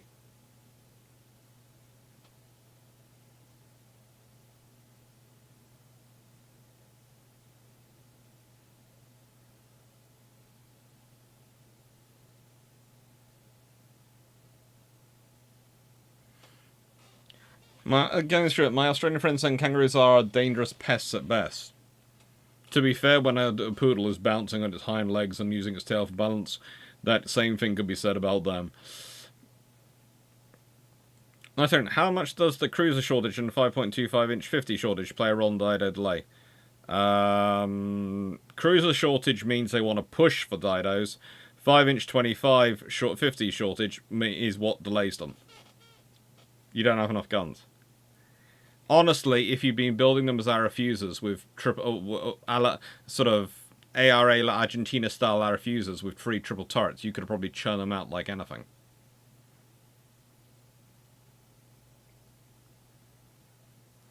Mesrit, following on from earlier conversation, did anyone ever build, and would there be any point in a 400 caliber length gun?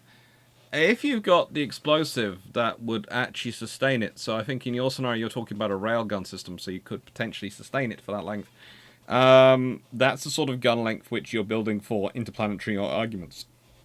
So if you want to have an argument with something which is the next planetary body over, that's probably going to work.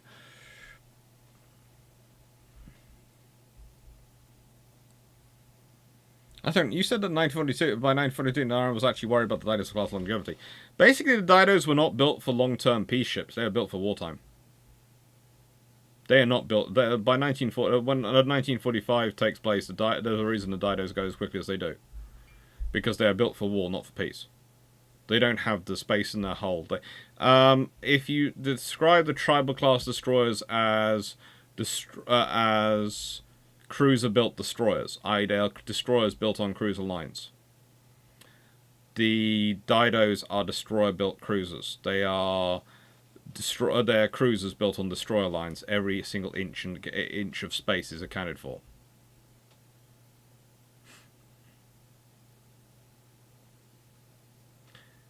Blackman Maximus, the 9.2 I was talked about, but on all nice and battleships.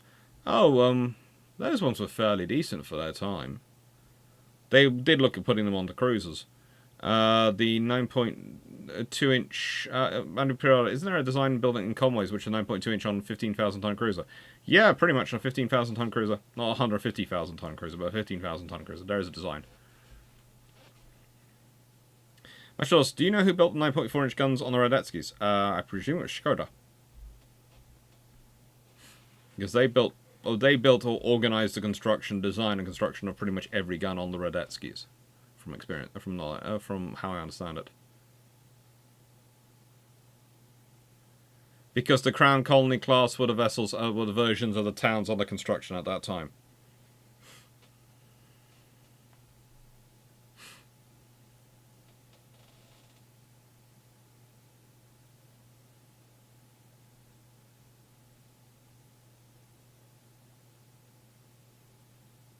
Vision, what hurts the image of the ironclad Kotsu is that all the photos seem to be when it's lying in ordinary and washing nail yard, not when it's finding trim ready for sea.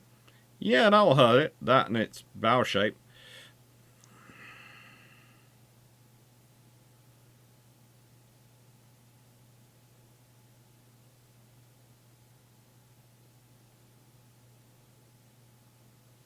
What was this modified Dido C class replacement design? Oh, they had all sorts of ideas for an improved Dido. If war carries on, they do need an improved Dido.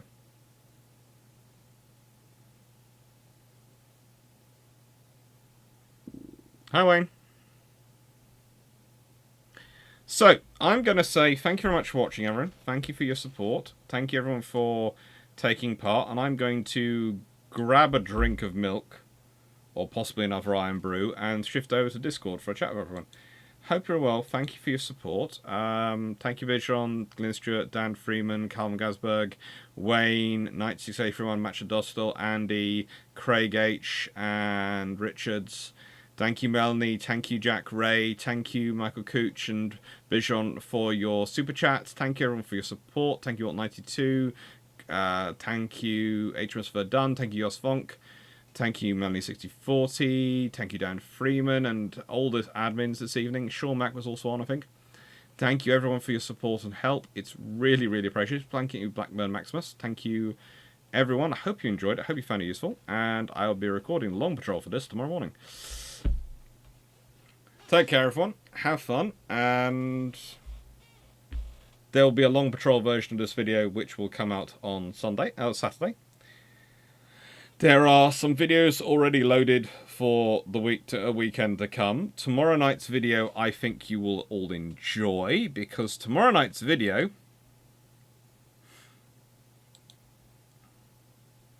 and I will give you a heads up on this one. Tomorrow night's video is the Lexington class. Hang on, are they that one? Yeah, they are. The Lexington class battle cruisers. So we're going to be looking at the Lexington class battle cruisers and what they were for. So that's tomorrow night's recorded video, and that's only a half hour long, but I hope you'll enjoy it. Theoretically, the 20-minute videos keep ending up being roughly not 20 minutes. I think there's one which is 22 minutes. That's the Francisco Caracola.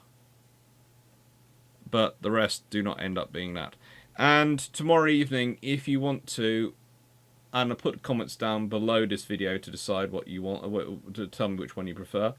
I'll either be playing on Twitch, because it's a Twitch live tomorrow. I'll either do Ultimate Admiral Dreadnoughts, and if you want UAD, I'm happy to do UAD. But the other video game I've been playing around with this week, because I'm preparing it for a certain video which is coming up in June, is Battlefleet Gothic. So if you want to see me actually try and work out Battlefleet Gothic and actually use it, then that could be tomorrow night instead of UAD if you fancy it. Thank you very much, everyone. Take care, and see you soon. And thank you again for all your support for Australia. Honestly, we would be nowhere without all of you. Thank you, John Shea, DG40. Thank you, everyone. And thank you, Nautical Wolf and Alt92. And I'll see you all if you want to come chat in the regular chat on Discord, right? In a few minutes. Just let me use the facilities and grab some drink. Take care. Have fun, and thank you for your support.